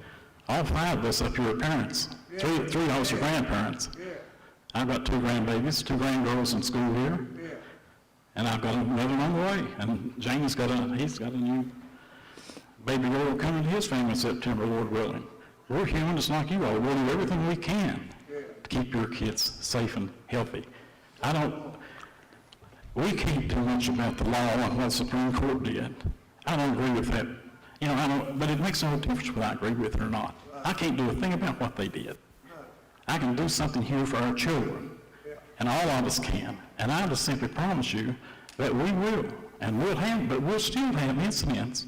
And I would hope that the things you mentioned, ma'am, that you took that to the principal, and that the principal dealt with it accordingly. Somebody in one case should be in jail, in the other there ought to be some other discretion for sure. None of us up here will tolerate that. There's not a lot we can do about it if we don't have the people in the school informed and able to deal with it at the school.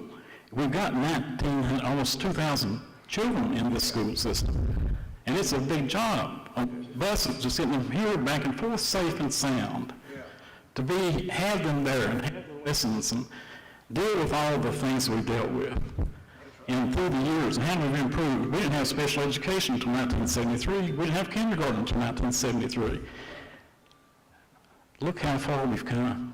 And this new building gets built out here, and I hope you all stay through the whole meeting and hear of the good things to come. You're in the best, this county is in the best place to serve the children, I think, than better than any time in the history of the county. And I ask you to work with these teachers. And this superintendent is one of the most child-centered people I've met in my life. I admire her and all the work she has done, all of her staff, the work they have done. Dickinson County came from ranked in the lower quartile in the Stanley running test to the top quartile. I don't think any other school division in the state made such a move. But I ask you to work with us and understand it, and have some faith in the five of us, not to do something stupid out there. I know you all got the bathroom issue, got everybody worked out, but understand this. The five of us have rules to follow too. And we have to abide by them. We can't go out and just shoot our mouth off to everybody and tell them, you know, I don't know what the court may bring tomorrow. I heard on the way down here, two school systems around Lynchburg, they challenged this in court, and they lost. They spent a lot of money to try to get their school system out of this policy thing, and they lost the case. That happened today. And we try to run a clean and effective program. We want our kids treated well in all respects. We love our kids. We love the parents and grandparents and everybody that supports them. Absolutely. Duster Fleming, I don't know if he's still here. I'd like to thank him for being so good to me and let me help him when he was the coach there. French, one of the best friends, pretty more one of the best friends I've had in my life. Xavier Holbrook, is he still here? Pastor Holbrook. He and I were in school together. His brother Roger Holbrook and I went to college together. We know everybody. You know, we all know each other one way or another. I graduated in 1969. I came back to work here in 1973. I wrote my 8th grade autobiography that I wanted to be a teacher at Overton High School. Then John Johnson came over to high school after I got there, and he said, "Dang, you have to go to Clintwood." So I didn't get to stay there.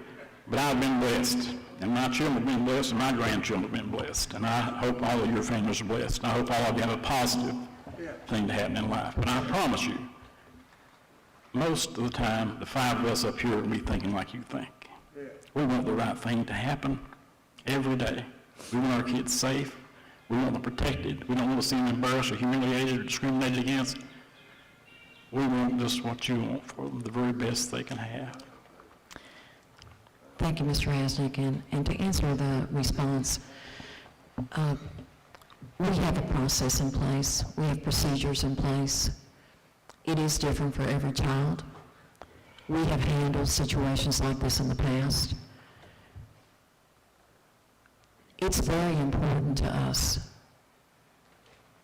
that our children be safe, that all of our children be safe, and no child is discriminated. We don't have all the answers. We don't even have all the questions.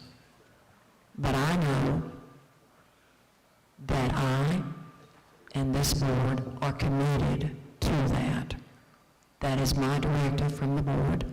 I take that responsibility very seriously, or I would not be sitting here. I understand your confusion, your anger, your frustration. I understand all of that.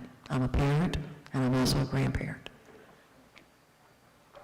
We have to make this situation the best situation that we can.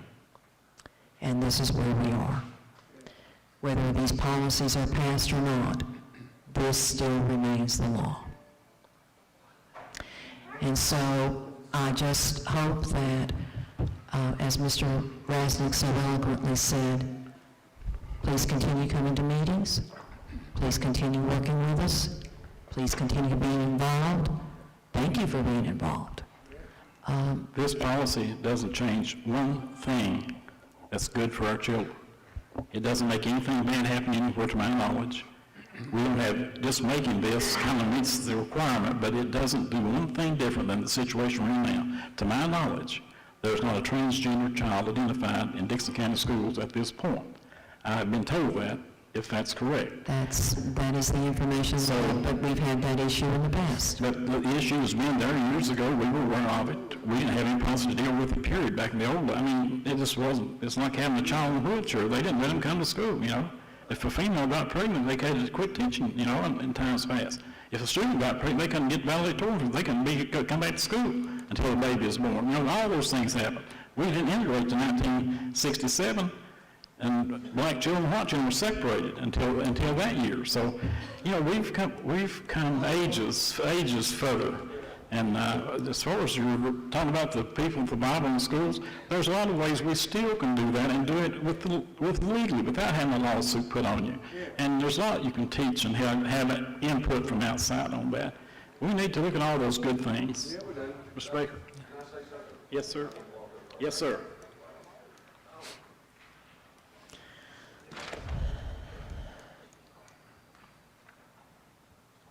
So I understand about the law and what's been passed by the General Assembly. That really just comes down from people not voting, period.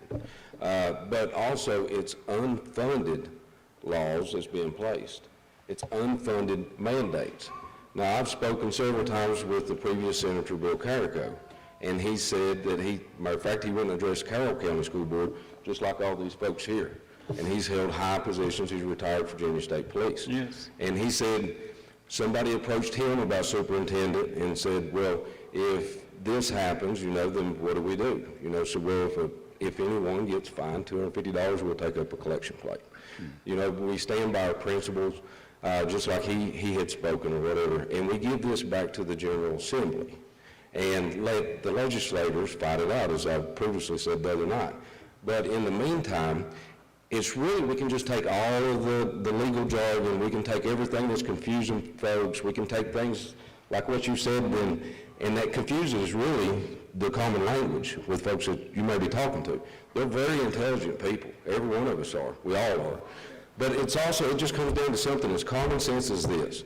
If I come to Damon, Jason, Jamie, or any one of you all, and I say, as of now, you have to build onto your home. You have to build 2 bedrooms. You're going to look at me and say, well, great, where's the money? We'll do that.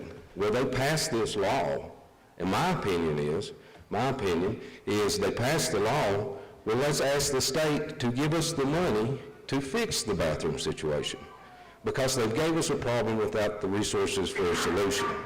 So it's really as simple as that, in my stance, is that we can say no to all this stuff, and not in so defiance and everyone's worried about going to jail or losing funding, things like that. We just simply say, we're not passing anything, nothing's going to change until the state gives us the resources and the money to fix our bathrooms. And then how we can address that is, being honest with everybody, there's no male in here who wants to go to the bathroom and sit beside another male. There's no female, I believe, that wants to go to the bathroom with another female. So if the state wants to require the schools and everyone in this state to adopt these policies, they put you all in a situation where they pass the law and then they said, you all vote on it. So, I mean, really, they, like a better word, just screwed you over.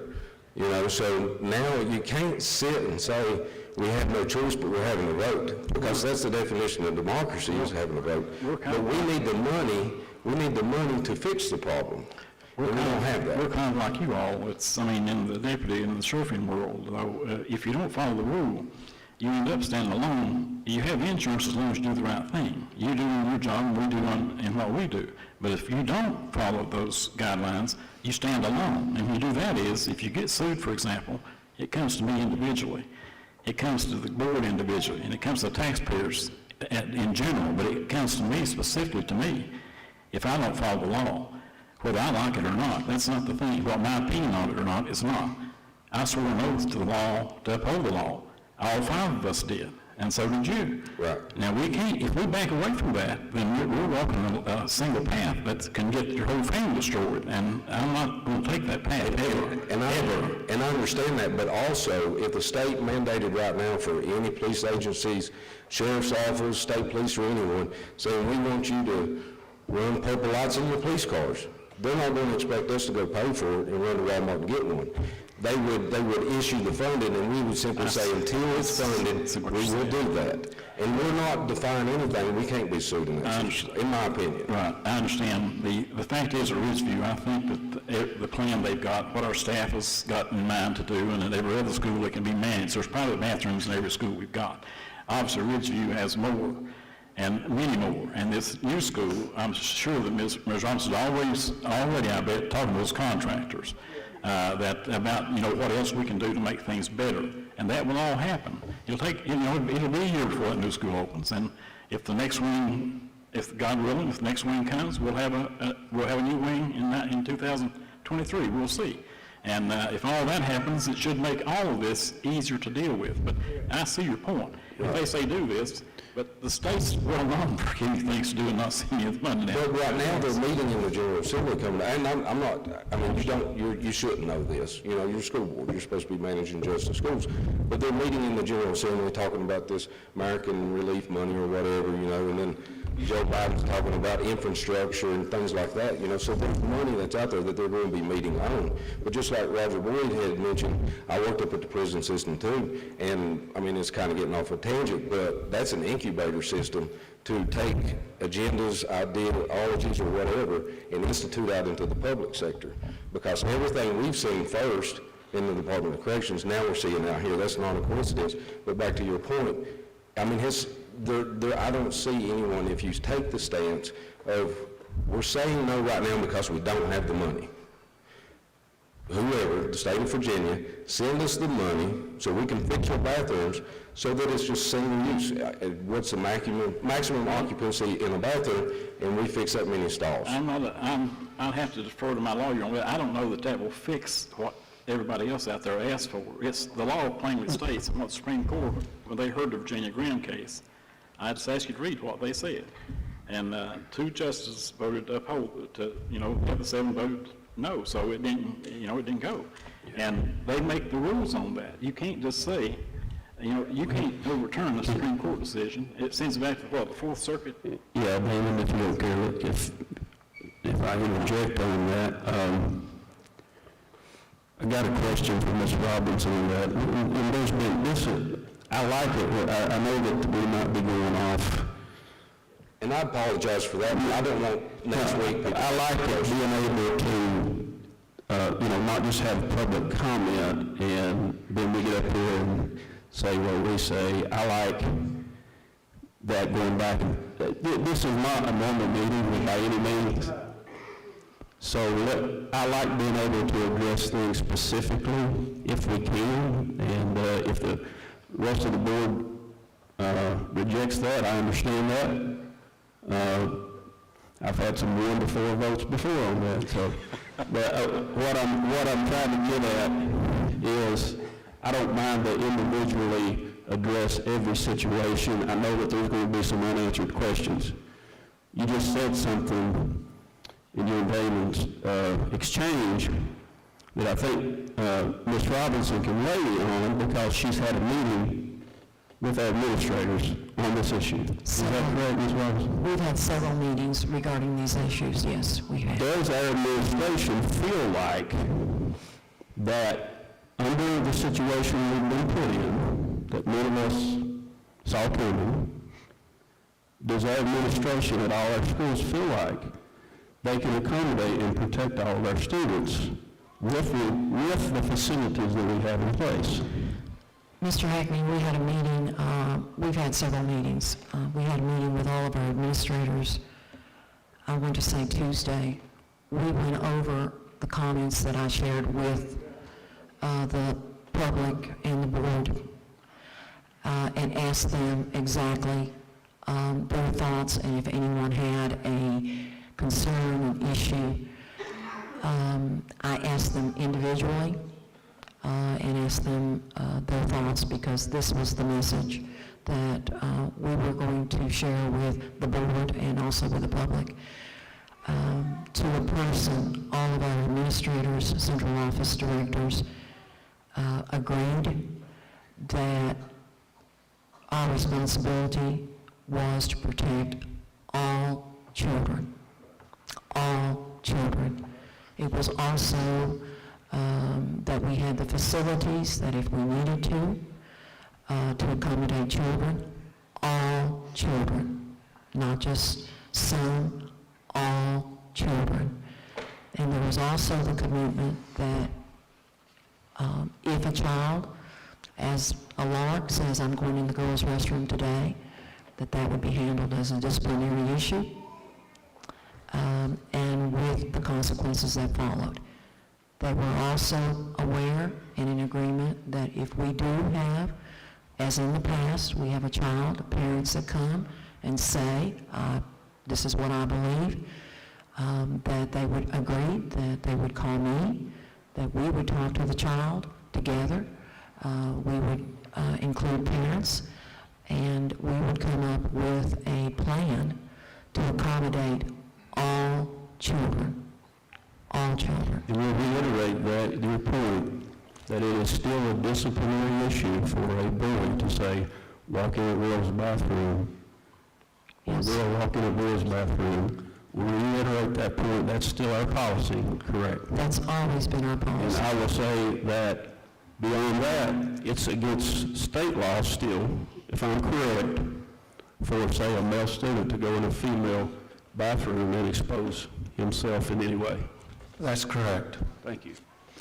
Thank you, Mr. Baker. And Mr. Chairman, I'm sorry, we don't usually do this. We're not supposed to do this, but I'm glad that conversation was had. Yes, it's like Jamie said, that this is not an unusual meeting, so it's good that we've had this conversation. Yeah, we need solutions, and I mean, the state gives you all a problem, and then we pretend, we make believe we've got a solution. We really don't. We need the money to fix things. You know, until then, I say we put it all on hold and say no. You know, I understand what you're saying on that, and we've actually had the discussion in some ways informally about, you know, I think Scott and I discussed the cost of, I guess, anybody been to a truck stop or a Flying J's type of truck stop, those type of facilities. It may not work for our situation, but that might, is that something to, what you're talking about, or are you talking about an additional bathroom, public bathroom? What I'm talking about is the state passed this. They can send us money to fix it to where everybody in this room can agree on it.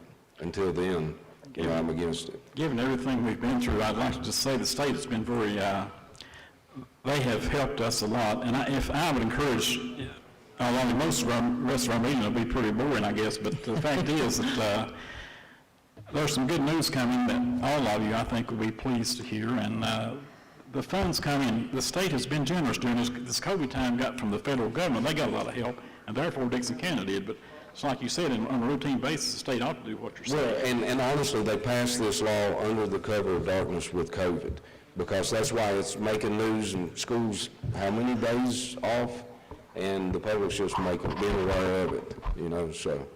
But anyway, that's all I had. We need to have solutions, not just problems. Appreciate that. Thank you. Thank you. What about the students who identify as gender fluid? Are you going to tell them no and get them in trouble? If the trans program is doing it, I'm sure you all are not going to stop and put disciplinary actions on the students who are gender fluid. There's another excellent point. So how are you all going to handle that situation? So are you going to tell a student, no, you're not a boy today? Because there are kids who identify as that. So what about that issue? Again, as we mentioned earlier, we have dealt with the issue of transgender prior to this meeting and to this law being passed. There has to be a process that we will discuss with the student and the families as we accommodate all that.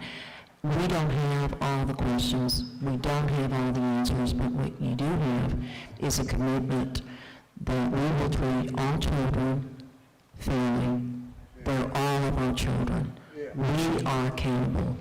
That is what we are accountable for, all of our children.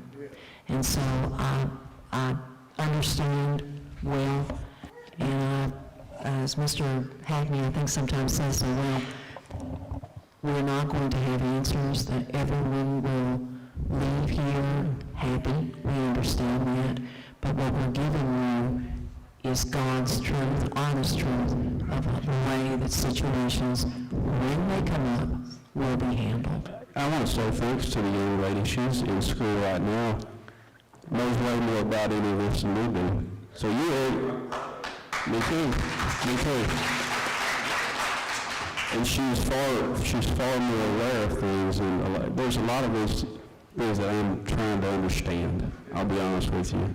I don't, as Ms. Robinson said, and I know the other board members would agree, we don't understand all the dynamics of this issue. She asked a question that just then I don't know how to answer. I think our policies may fall short on some things. We have a non-discrimination policy, and then some student, like you're talking about, and interrupt me, attorney, if I say something wrong, if they feel they're being discriminatory, they could file a lawsuit against us. They may win. That's the part of this that we don't know for sure. We adopt policies that we hope legally we're not intentionally discriminating against any student in our school system. Correct. That's the way that I understand it. Now, we might lose, but we can stand on the fact that to the best of our understanding in our policies and the advisement that we have, that we're not discriminatory and we're protecting the safety of every student in our school system. And this policy also is for specifically transgender students. It doesn't address at this time the other issues.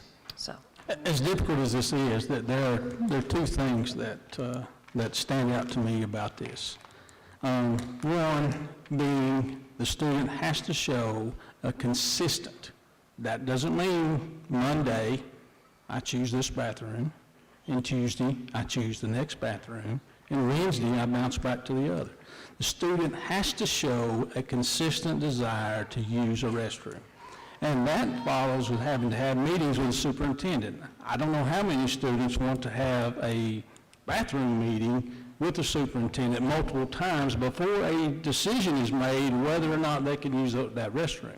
So I think most of the prank or just, hey, I'm just going to be funny and go in there, I think that takes care of it, because we will, and as we've told you, that the safety of everybody is important. Yeah. And if that were to occur, that is a disciplinary issue. And that disciplinary issue will either happen at school, and if need be, we could press charges. Yeah. And I'm pretty sure that we would, if it's severe enough, and it needs to be. So that's one thing that gives me a little bit of peace about this. I don't really understand it all. Can't even say that I agree with it all. But it's one thing that gives me a little peace about it. And the second issue, and gosh, I've talked so much about that, I forgot my second issue. Well, okay, now, I got it now. All right, so the second thing, do what? They have a consistent desire, How do you consider my daughter who knows which bathroom she's supposed to use? And I have a question. You all say that you want safety for our children, but as one of the board members said, there are so many students that there are issues that go on. And at the beginning of every year, you all give us the lecture of no fights, don't wear inappropriate shirts and all that, but yet we still have those problems. And I think if you brought some of these things out earlier tonight, that you gave an example, another parent gave an example. There's instances that are going on in the restroom now, whether that's, and listen, I was in school, I had a couple of paddlings because of things I did in the bathroom. And we took a boys' football and flushed it down the toilet one time, and we knew that. So we know that happens. So whether it's in here or in your school, we need to pay more attention to the bathrooms. There's no doubt about that. That's already happened. The other thing that came interesting to me that gives me a little bit more is that I think the advantage that Dixon County School has in this is that we have already had a transgender student come through here and graduate from our school system. As many people who spoke here tonight, nobody mentioned an issue or a problem or gave an example from that. And I take some great comfort in that so far, we've dealt with it. There's maybe other school systems who have not had this at all. And so I think that shows that our administrators and our teachers have demonstrated a little in the past that they can take care of these things. And I'm hoping I'm not wrong in that, and I'm hoping that's where we're at. But I do take some comfort in that nobody gave a instance of that occurred during the Dixon County schools. And we've already navigated that ground a little bit. I appreciate you saying that gender fluidity, they won't just be able to change their mind from day to day. It's already past the line of stand for many of us, but at least you're willing to stand up for that. I assure you that the proponents of this type of thing are willing to push it even further. And I just need to know, do you all have any line in the sand? Because I understand the legal problem. But do you all have any line in the sand that you're not willing to cross? The legal problem. The legal problems are not paramount for me. The paramount for me is the safety of every child. I mentioned it already. If we get sued for trying to protect all of our children, and we lose, and that's part of it. I think I followed Jason real quick, Dan, and what he mentioned, and I agree with addressing disciplinary problems on those things which you're talking about. And we would deal with those. I trust our staff, I trust our administration to deal with those issues. But even beyond that, we go back to what the Virginia Code still states in terms of something that is, it's not only a disciplinary issue, you could be criminally charged. I mean, there's certain things that that been talked about tonight. We can, Sheriff Fleming still over there, we can call him up, and we could have criminal charges on somebody that blatantly violated what's still state law. There's certain things that you can't do is not related to what we're discussing. And could we get a motion for a 10-minute break, and we'll be back? Okay, please. Okay, Thank you. That contradicts what the board member just said in the policy, just before you break, please, about the gender fluidity. It actually does allow gender fluidity in the policy on page 12. It states, it defines what a transgender student is, but then it says this should involve more than a casual declaration of gender identity, which agrees with what you just said, but it does not necessarily require any substantiating evidence nor any required minimum duration of expressed gender identity, and expression of gender identity can present differently from student to student. So it first says that they want a substantiating time, and then afterwards it says it doesn't require any minimum amount of time, and then it also states that teachers are not allowed to question students for fear of that being a violation of the rights of the transgender student. So the policy ties the hands of teachers, which directly conflicts with what the superintendent is saying that she's going to do. She's going to protect students. But the teachers' hands are tied. They don't want a lawsuit against them for being discriminatory against a transgender student. And then the policy right here on page 12 states that I can change my gender on any given day, and you can't question me based on a defined term of that period. And is that the DDOE piece you're referring to? Yes, which you stated. Which we did not pass. We didn't pass You it. stated that it's law and that you can't object to law. So whether you passed it or not, you're saying that you're bound by law. No, we passed a portion of the VSBA policy. We We did not pass that policy. That other policy was not passed. We did not. I think we had a motion on the floor for recess. Second. Is there a second? All in favor? Aye. Okay, thank you. That's good. That's good.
Back in recess, back into the meeting. So moved. Get a second? All in favor? Aye. We want to thank everyone for coming, and we ask you to go home and pray for us, and we're going to go on to the next consent agenda. Go ahead, go. Okay, go ahead. Our next agenda item is the consent agenda, which includes the approval of minutes, approval of monthly bills, discussion of school activity funds, approval of elementary school construction invoices, and the approval of the construction reconciliation document. Any questions or discussion from the consent agenda?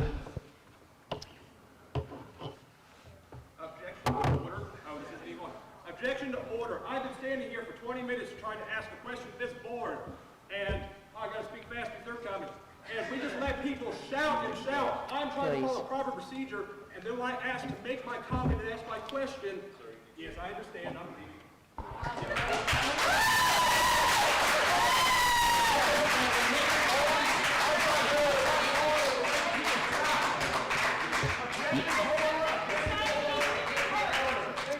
Do we have a motion to approve the consent agenda? So moved. Second. All those in favor, please say aye. Aye. Our next agenda item is information for the school board. Mrs. Robinson. Thank you. Good evening, board members and Mr. Chair. Information for the board are the VSBA virtual conferences and seminars that are listed. If you are interested in attending any of those, if you would please contact Tanya Baker, and she will be more than happy to help you to register or to provide further information. Thank you, Mr. Chair. Thank you. Mrs. Robinson, will you please tell us about good news from our schools? Absolutely. Board members, you have before you a booklet, a Charlotte, and I'd like to ask Ms. Taylor if she will please come up. I know that,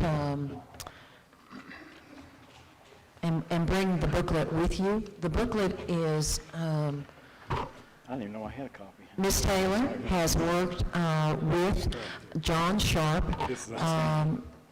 and this is exciting news. I also understand that this person that we're going to honor today is a family member of Mr. Hackney, one of our school board members, and so Mr. Hackney, you may want to have some comments too.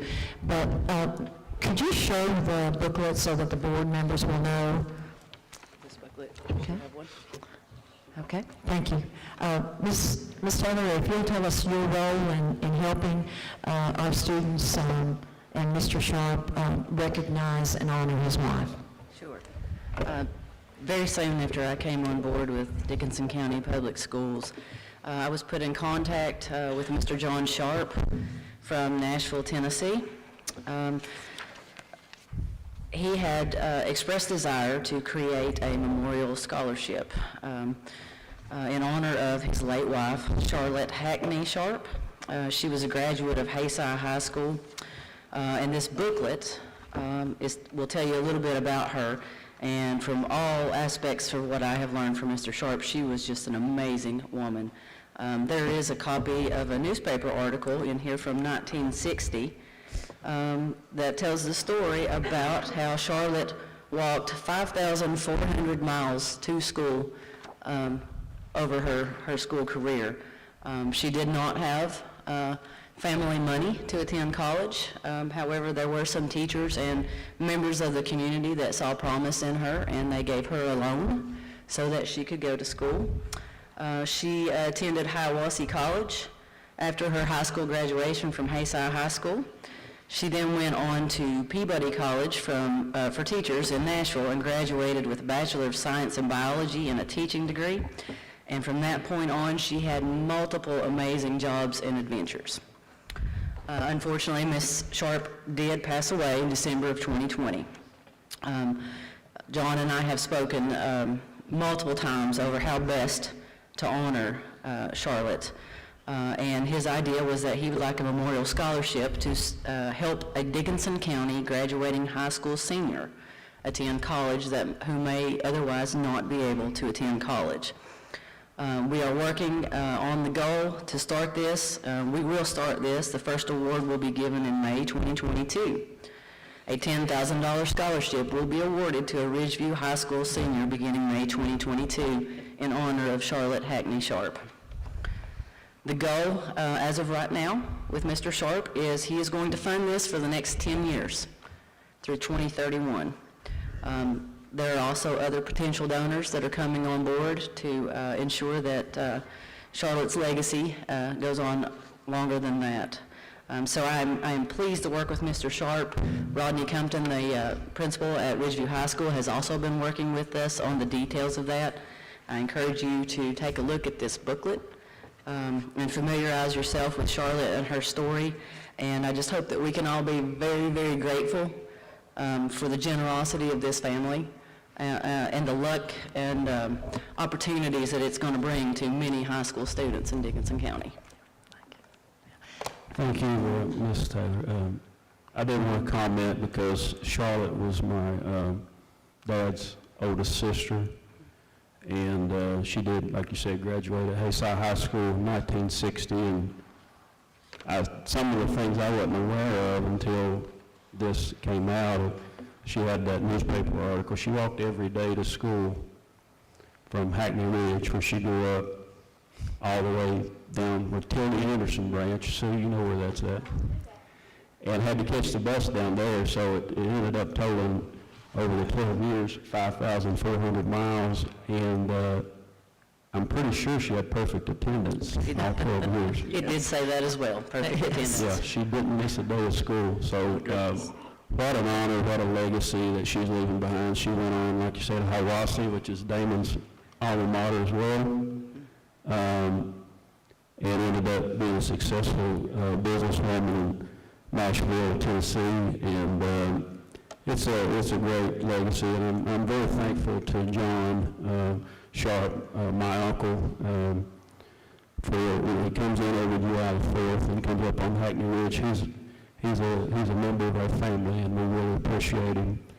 I do want to quickly touch on some of the eligibility requirements. I'll just say this part, as far as the scholarship is concerned.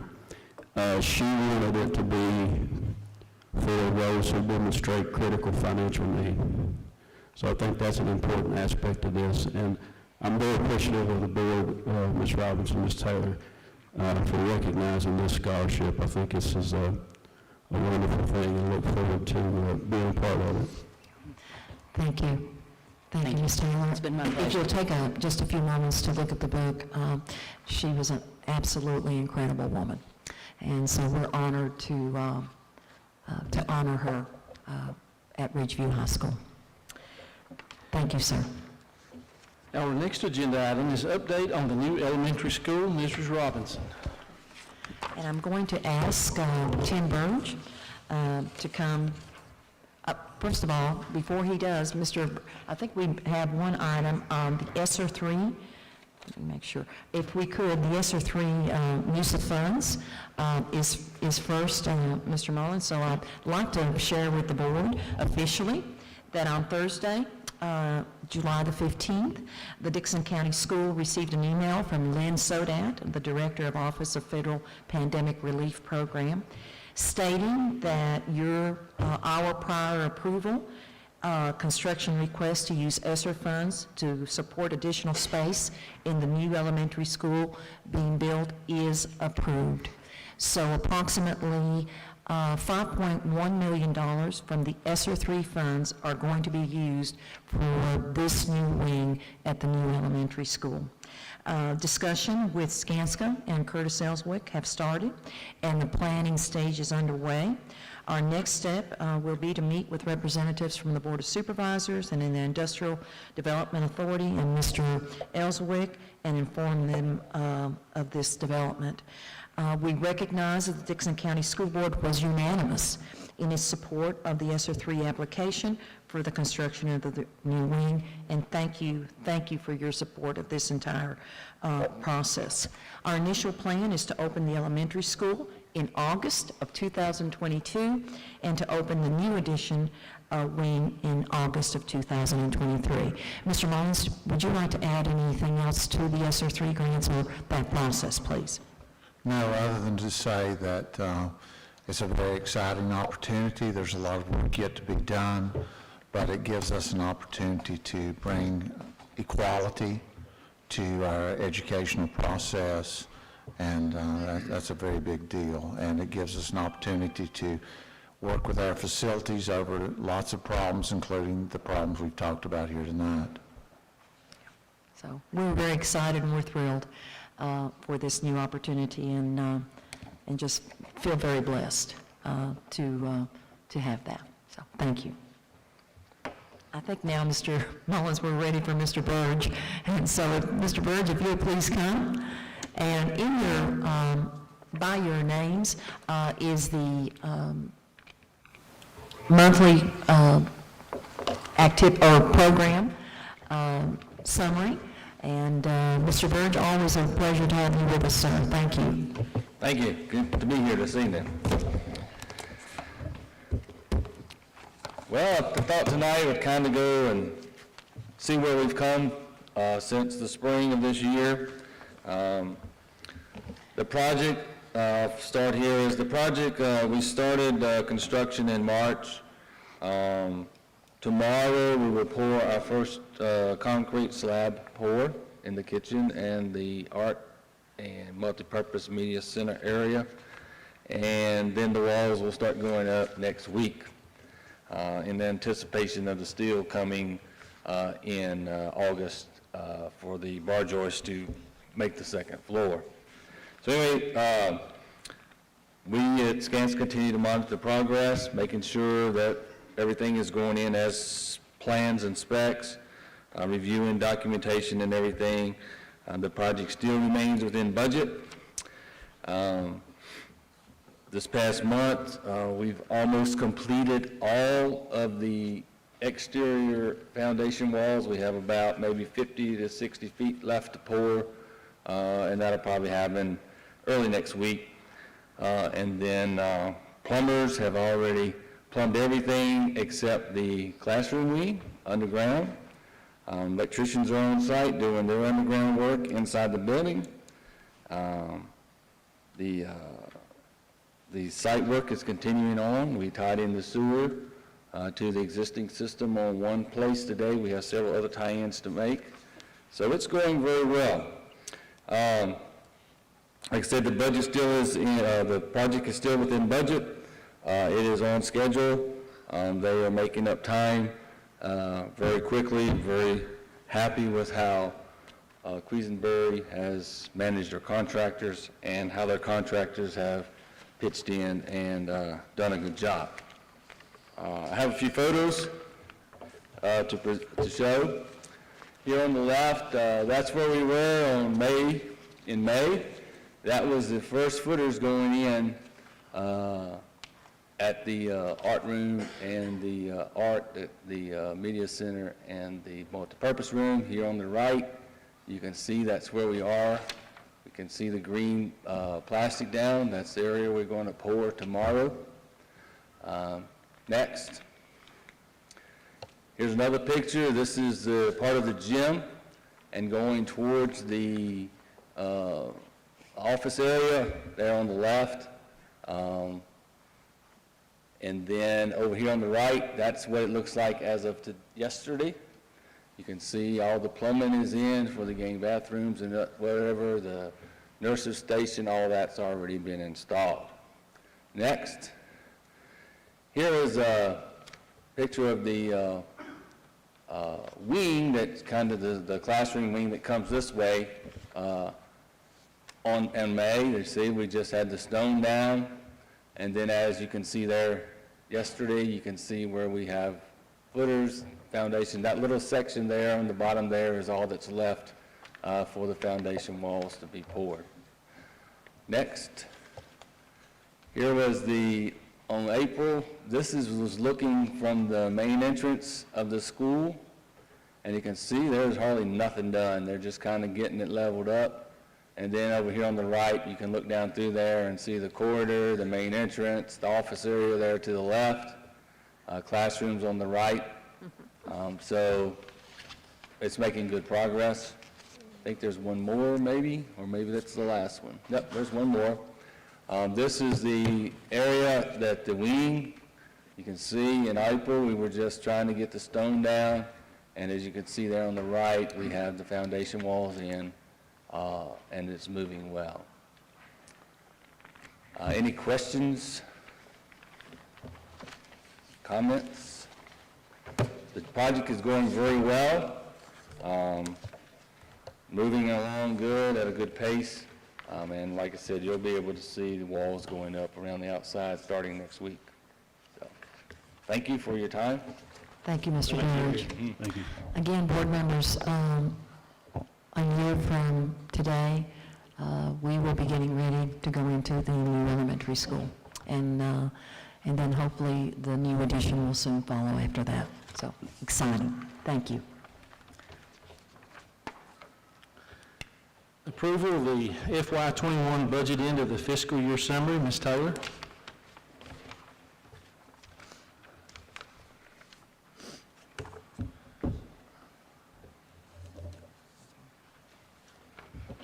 Okay, in your packet, you should have, I think it is a pink piece of paper that is a letter on Dickinson County Public Schools letterhead.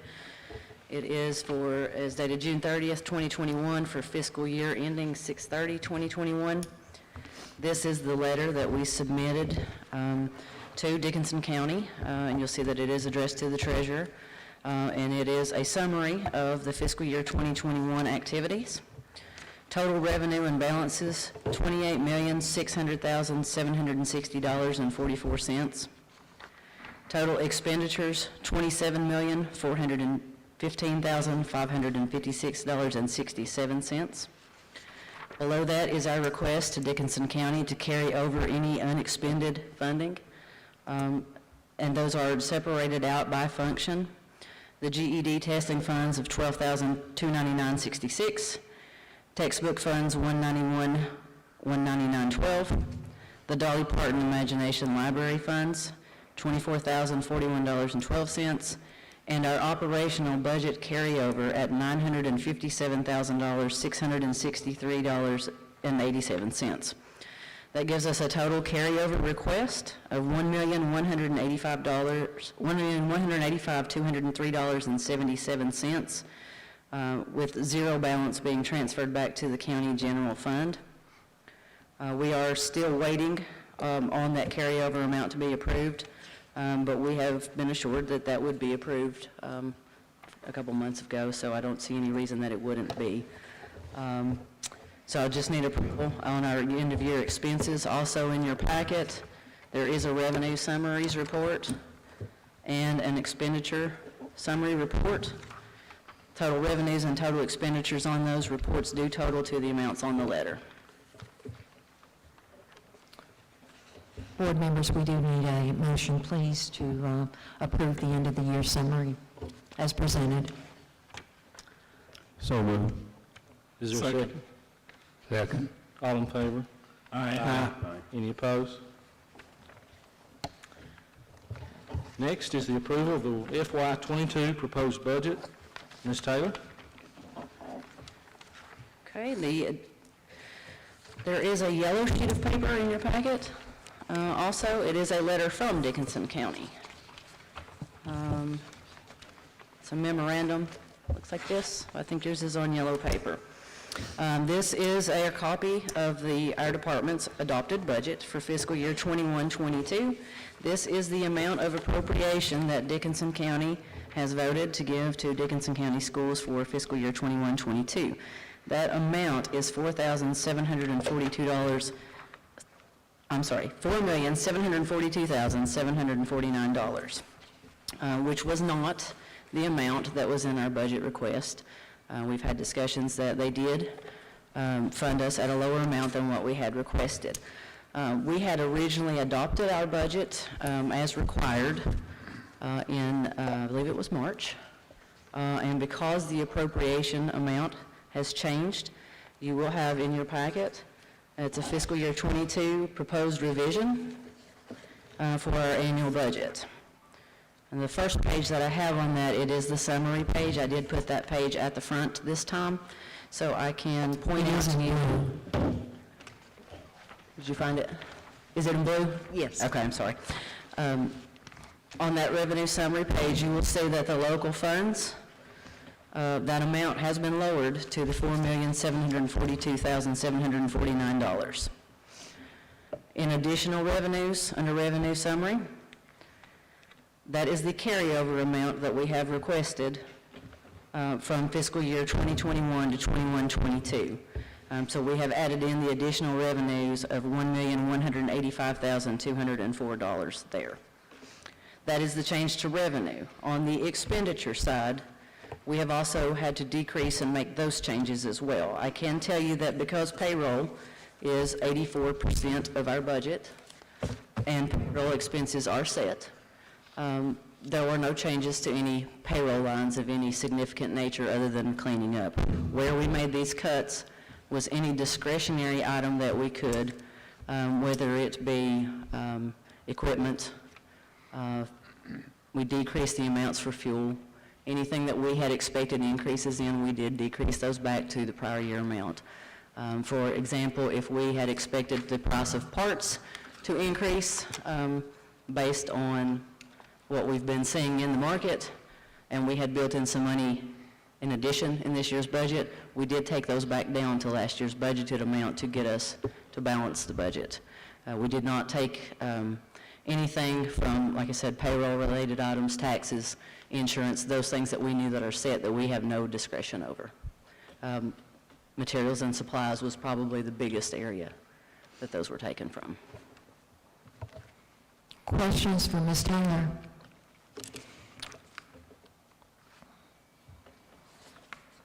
Do we have a motion to approve the budget as presented? So moved. Is there a second?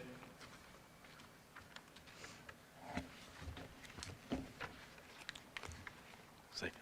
You can second, amen, second. I don't have a problem. Second. All in favor? Aye. Any opposed?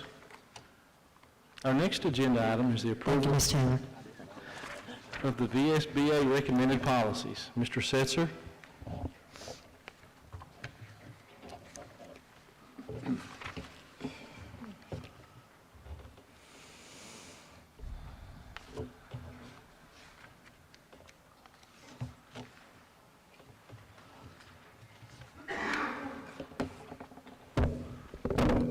Thank you, Mr. Chair. The board has in its possession 22 policies sent down by the Virginia School Board Association for their consideration. The Virginia School Board Association recommends the passage of these policies, and if there's any questions or any question that I can answer for the board, please let me know and I'll give it my best shot. I think it's important tonight in any context to state any changes to a previous policy that is related to the issue tonight.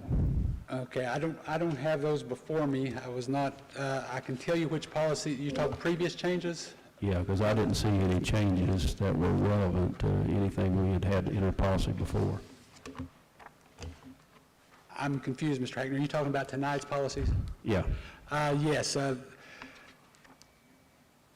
All the policies that are presented in this group of policies have very slight word changes. I will give you an example, and I think the audience has copies of all these policies. For example, Policy AD, which is educational philosophy.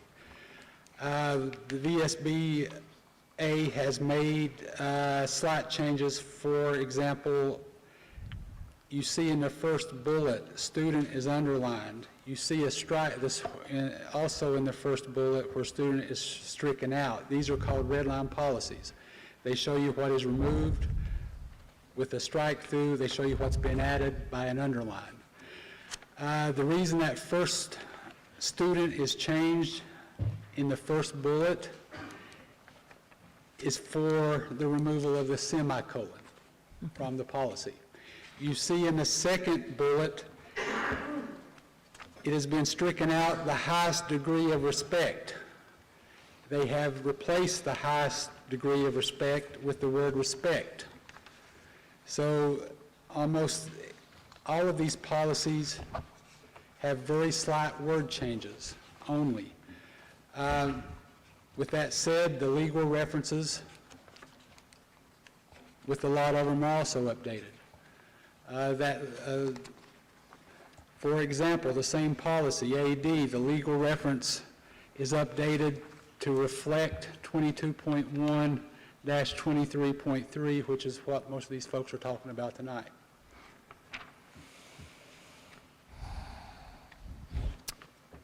The board has received these policies, and we've discussed them. You also received a summary. I think you have a summary of all of the policies, all 22 policies that deal with a variety of issues. And you also see the changes that Mr. Setzer has identified for each of the policies.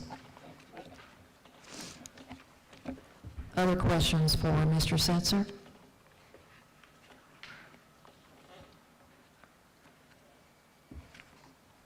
Thank you. If there are no other comments or questions, I move we adopt the SBA policies as presented. I would ask the board to vote no on this if they would, please. I think we have a motion on the floor, and then a second will be required. I'll motion that we have discussion. I'm sorry? Can I make a motion to have discussion on the policy amongst the board? Yes, sure. Yeah, sure. I'm sorry. So we've got a motion to adopt, and then we're going to have discussion, and then see if there's a second. Oh, absolutely. I thought that we had, yes, sir. Go ahead, please. Second. Okay, and the reason I asked Mr. Setzer the question about the policy changes is I reviewed them and I didn't recognize any significant changes to our previous policy that dealt with any issue that had been discussed tonight. This is something that I think we've done about every meeting, is to probably monthly, Mr. Setzer comes up here and speaks about minor changes that may happen within our policy, whether it be word changes. I think you said the semicolon was taken out, and everybody got a copy of those policies. So I just had a clarification on that. I can't allow anyone to answer any questions in my position, but do the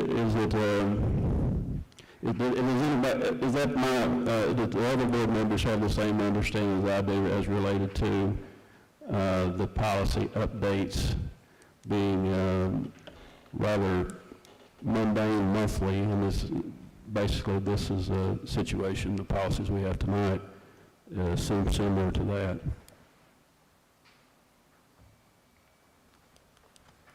I just wanted to make that point. Am I allowed to ask Mr. Setzer a question, since he's the one that had to review this and give you guys instruction on what has changed or not changed? Actually, no, our policies, practices, public comment is over, but I do think, to the extent that there are issues outstanding, I want us all to agree on this, that the Virginia School Board Association has a legal staff, and the laws change, and we are very regulated, and law changes in many, many areas, and they monitor that and give us policy updates.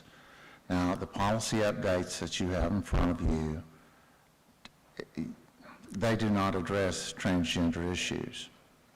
Now, they address a broad range of issues, but as far as dealing with bathroom issues, with transgender rights, those things are not involved.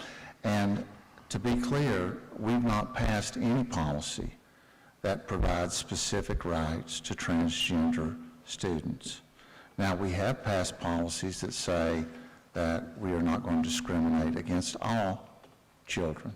Correct. But as far as drilling down and going into the issues like how we're going to determine who uses which bathroom, Those are things that are left up to the professional discretion of school administration. And I think that you've heard the plan to try to deal with those issues. But there is not, there's, has nothing to do with bathrooms. It's about the cultural competency training that every licensed teacher is required to complete. And it's just a very specific question on what our children are going to be taught based upon what the teachers are required to complete in this competency. Because we all know that competencies change over the years based upon what's handed down to the teachers to complete. So that's... It's my impression that public comment is over. Break. Tell us that you were going to close it. I'm sorry, I thought that it was voted on and seconded that. Well, The gentleman right here, that it was open for questions and comments. Yeah, I believe we're still in comment, and I heard your questions, so if I can use the comment opportunity, I would have to address that with our administration, whether it be Mr. Setzer or Mr. Robinson, as far as what the cultural competency training entails. I don't know if that's something that is specific to any issues that are being discussed, or if that's a regular routine educational update. That's something I would have to ask for Mr. Robinson to address. And we certainly will have that discussion, but right now I think we are on item I, and it's the approval of the VSBA policies, and any comments or further discussion on that. and if that sounds like a topic that deserves discussion, Absolutely. and perhaps we can really flesh that out as a agenda item at the next meeting, if that... Yes. I mean, rather than to try to shortchange it tonight, we need to answer that correctly and thoroughly. So I would move that we have that on next month's agenda. We certainly will. Okay. Second. Okay. All in favor? Aye. Okay. Any opposed? Motion carries. Okay. So we had a motion on the floor, and it's been approved. Okay, thank you. Mrs. Robinson, would you please discuss our next agenda item? Mr. Rasnick? I thought we had a motion on the floor to, I think that the motion on the floor was just voted on. just voted on the one that was up, standing, okay. And we have by agreement that question will be a full agenda topic that we will address at the next Okay, I meeting. understand. Mrs. Robinson, would you please discuss our next agenda item? Yes. Thank you, Mr. Chair and board members. We have met with our administrators, our central office staff, our leadership staff, to discuss the reopening of the 2021-22 school year. Before you, you have a PowerPoint presentation that we will make available on our Facebook page tomorrow. But I'd like first to discuss with you our mitigation, our daily mitigation strategies that will be in place when school opens on Monday, August the 9th. We are recommending mask use for K-12 students and staff as optional, but strongly recommended regardless of vaccination status. We are recommending social distance to the greatest extent possible in all settings, including the cafeteria, the gymnasium, media center, and all learning spaces. Screening measures for all students and staff upon arrival. Frequent and correct hand washing, hand sanitizing will be implemented. A rigorous cleaning schedule. Students and staff must wear masks on buses and school-related trips as per federal law. So that mask use on buses traveling to and from school will be required. Seating charts will continue on buses and in the classrooms in the event of the need of contact tracing, and students will sit at assigned tables during lunch, so that if we have to have contact tracing as per the health department, we will be prepared to do that. This year, COVID screening tests will be offered for all students and staff, and we are setting up for having that and have hired the correct or the appropriate staff for that, and then schools will continue to maintain isolation rooms. Moving along with the daily mitigation strategies, contact tracing and quarantining procedures will be conducted for individuals found to be within close contact of any positive cases following CDC and VDH guidelines. Schools are encouraged to utilize outdoor spaces when possible, as masks are not necessary in outdoor spaces.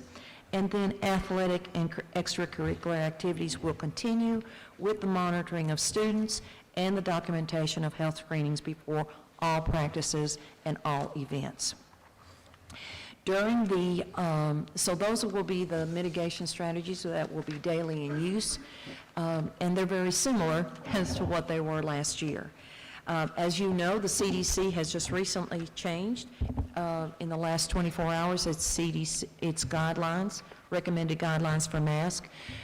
Because of the low transmission rate in Dixon County, we still recommend that masks be optional, but strongly recommended for students and staff.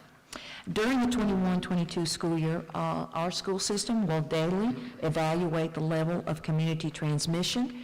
There are 4 categories: low transmission, moderate transmission, substantial transmission, or high transmission. Currently, we are in the low transmission. We're going to evaluate local and school level vaccination coverage as feasible, and then we're going to consider the level of impact to a school or to the school division, whether it's low, medium, or high, and that will be determined by the number of COVID cases reported in our schools. And then we will also monitor daily the school metrics from the VDH and CDC. Our plan of action is as follows, and we hope the board will consider this in its approval. If DCPS is in low or moderate transmission and low to medium level of impact, we will ask that masks continue to be optional, but strongly recommended for all students and staff in pre-K through 12. If the DCPS is in substantial or high transmission and medium or high in level of impact to school, then we will request that correct use of mask will be required for all students and staff in the impacted school or division-wide.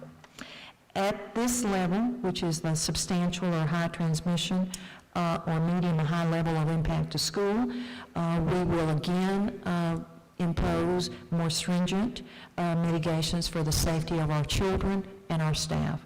We will ask for visitors to be limited access to community areas in school, and there will be potential periods of remote learning to limit exposure and enhance learning. As you recall, we had to do that last year in one of our 2 schools.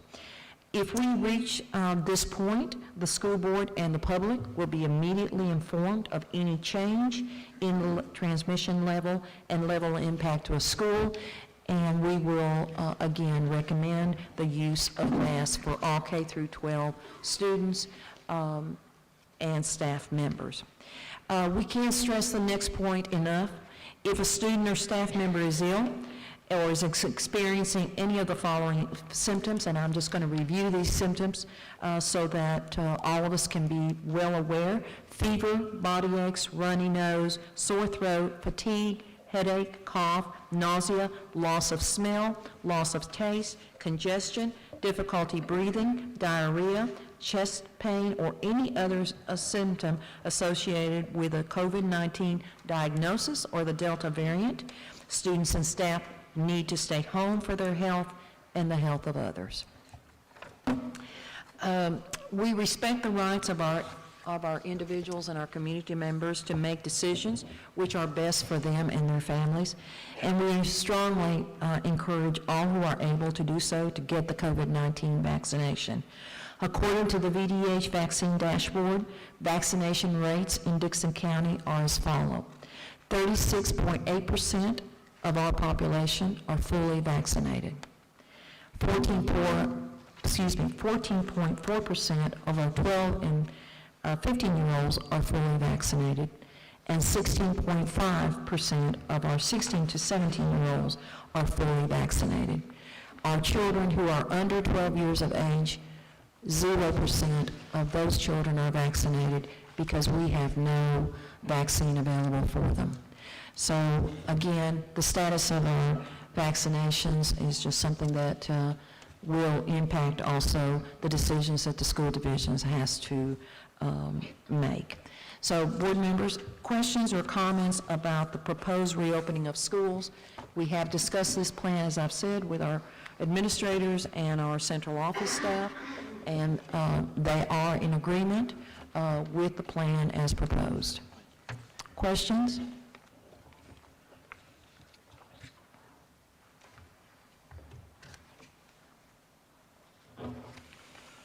I move we accept the recommendations made. Okay. Do we have a second? Second. All in favor? Aye. Any opposed? Our last agenda item is public surplus. Mrs. Robinson. Thank you, Mr. Chair. On this item, we have a list of surplus items that we would like to identify as public surplus equipment and vehicles as surplus, and to follow the DCPS policy for surplus equipment. Mr. Mullins, do you have any comment or question or regarding that issue? No, we've done that before. I think each of you have done that before, and it's a matter of, we have a policy that outlines exactly how we do that. The list includes equipment, Mr. Hackney, which you have requested, and also cars, vehicles, other equipments that we are wanting to declare as surplus, as public surplus property. Questions or comments regarding that? I move that we declare those items surplus. I think we all did get a look at the list. There's quite a bit on there, but I would make that motion. And the list is included in your packet, and as you see, it's a page of cars, buses, and equipment for surplus, and we will follow policy to sell those to the public. And Mr. Chair, that ends open session, sir. Okay. Second motion, we need. Is there a second on the motion? Okay. All in favor? Aye. Any opposed? Motion carries. This concludes our open session and time for board comment, and we will start with Mr. Hackney down there first. I just wanted to quickly say I appreciate everybody coming out tonight.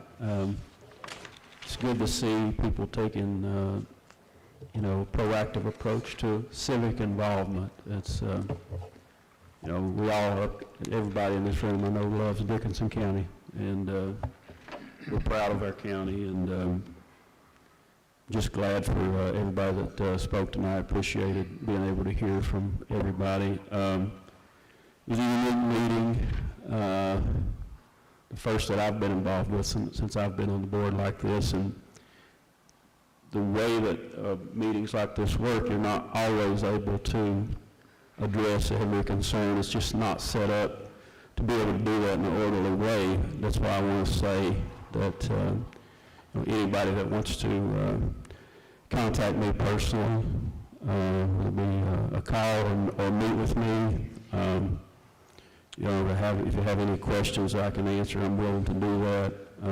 Just let me know.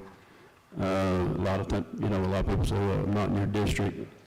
You're in all of our district. If you're in Dixon County, I'll talk to anybody here, any citizen. And I appreciate, the views expressed. We have difficult situations to consider. I have 2 children of my own. One of them is in our school system. One of them will soon be.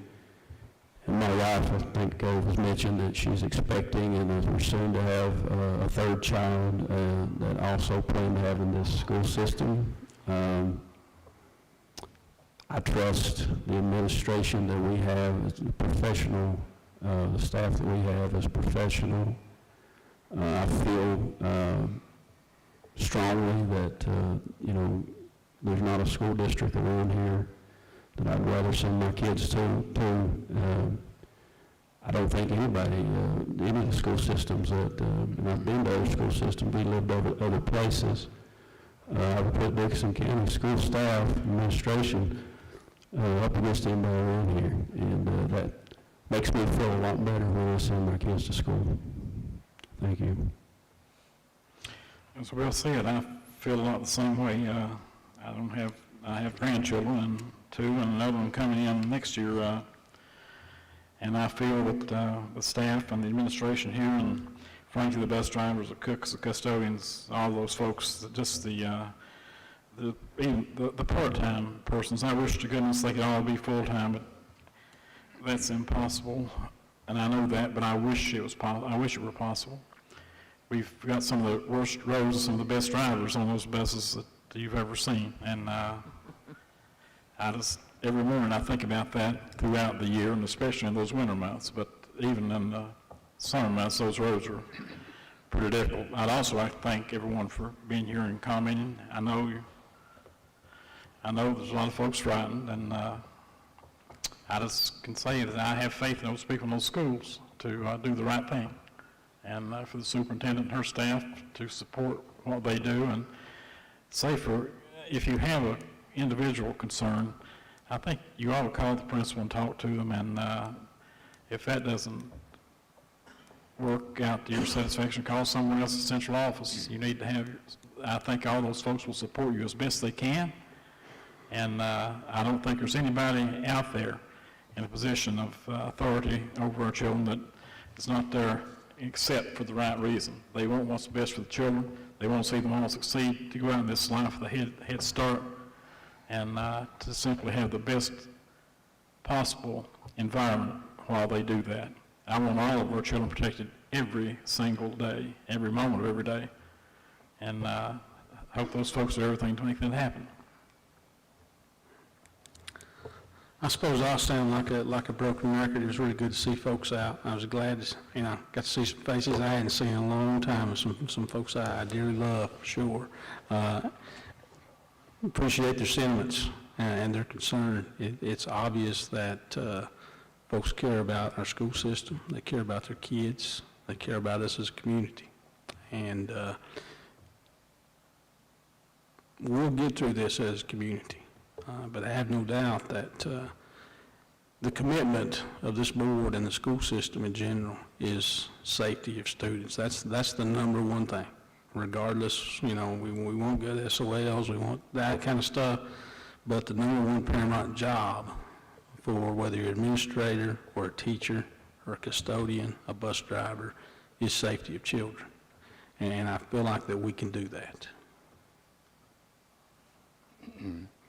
I would like to emphasize that this is not about a VSBA policy, it's about the law.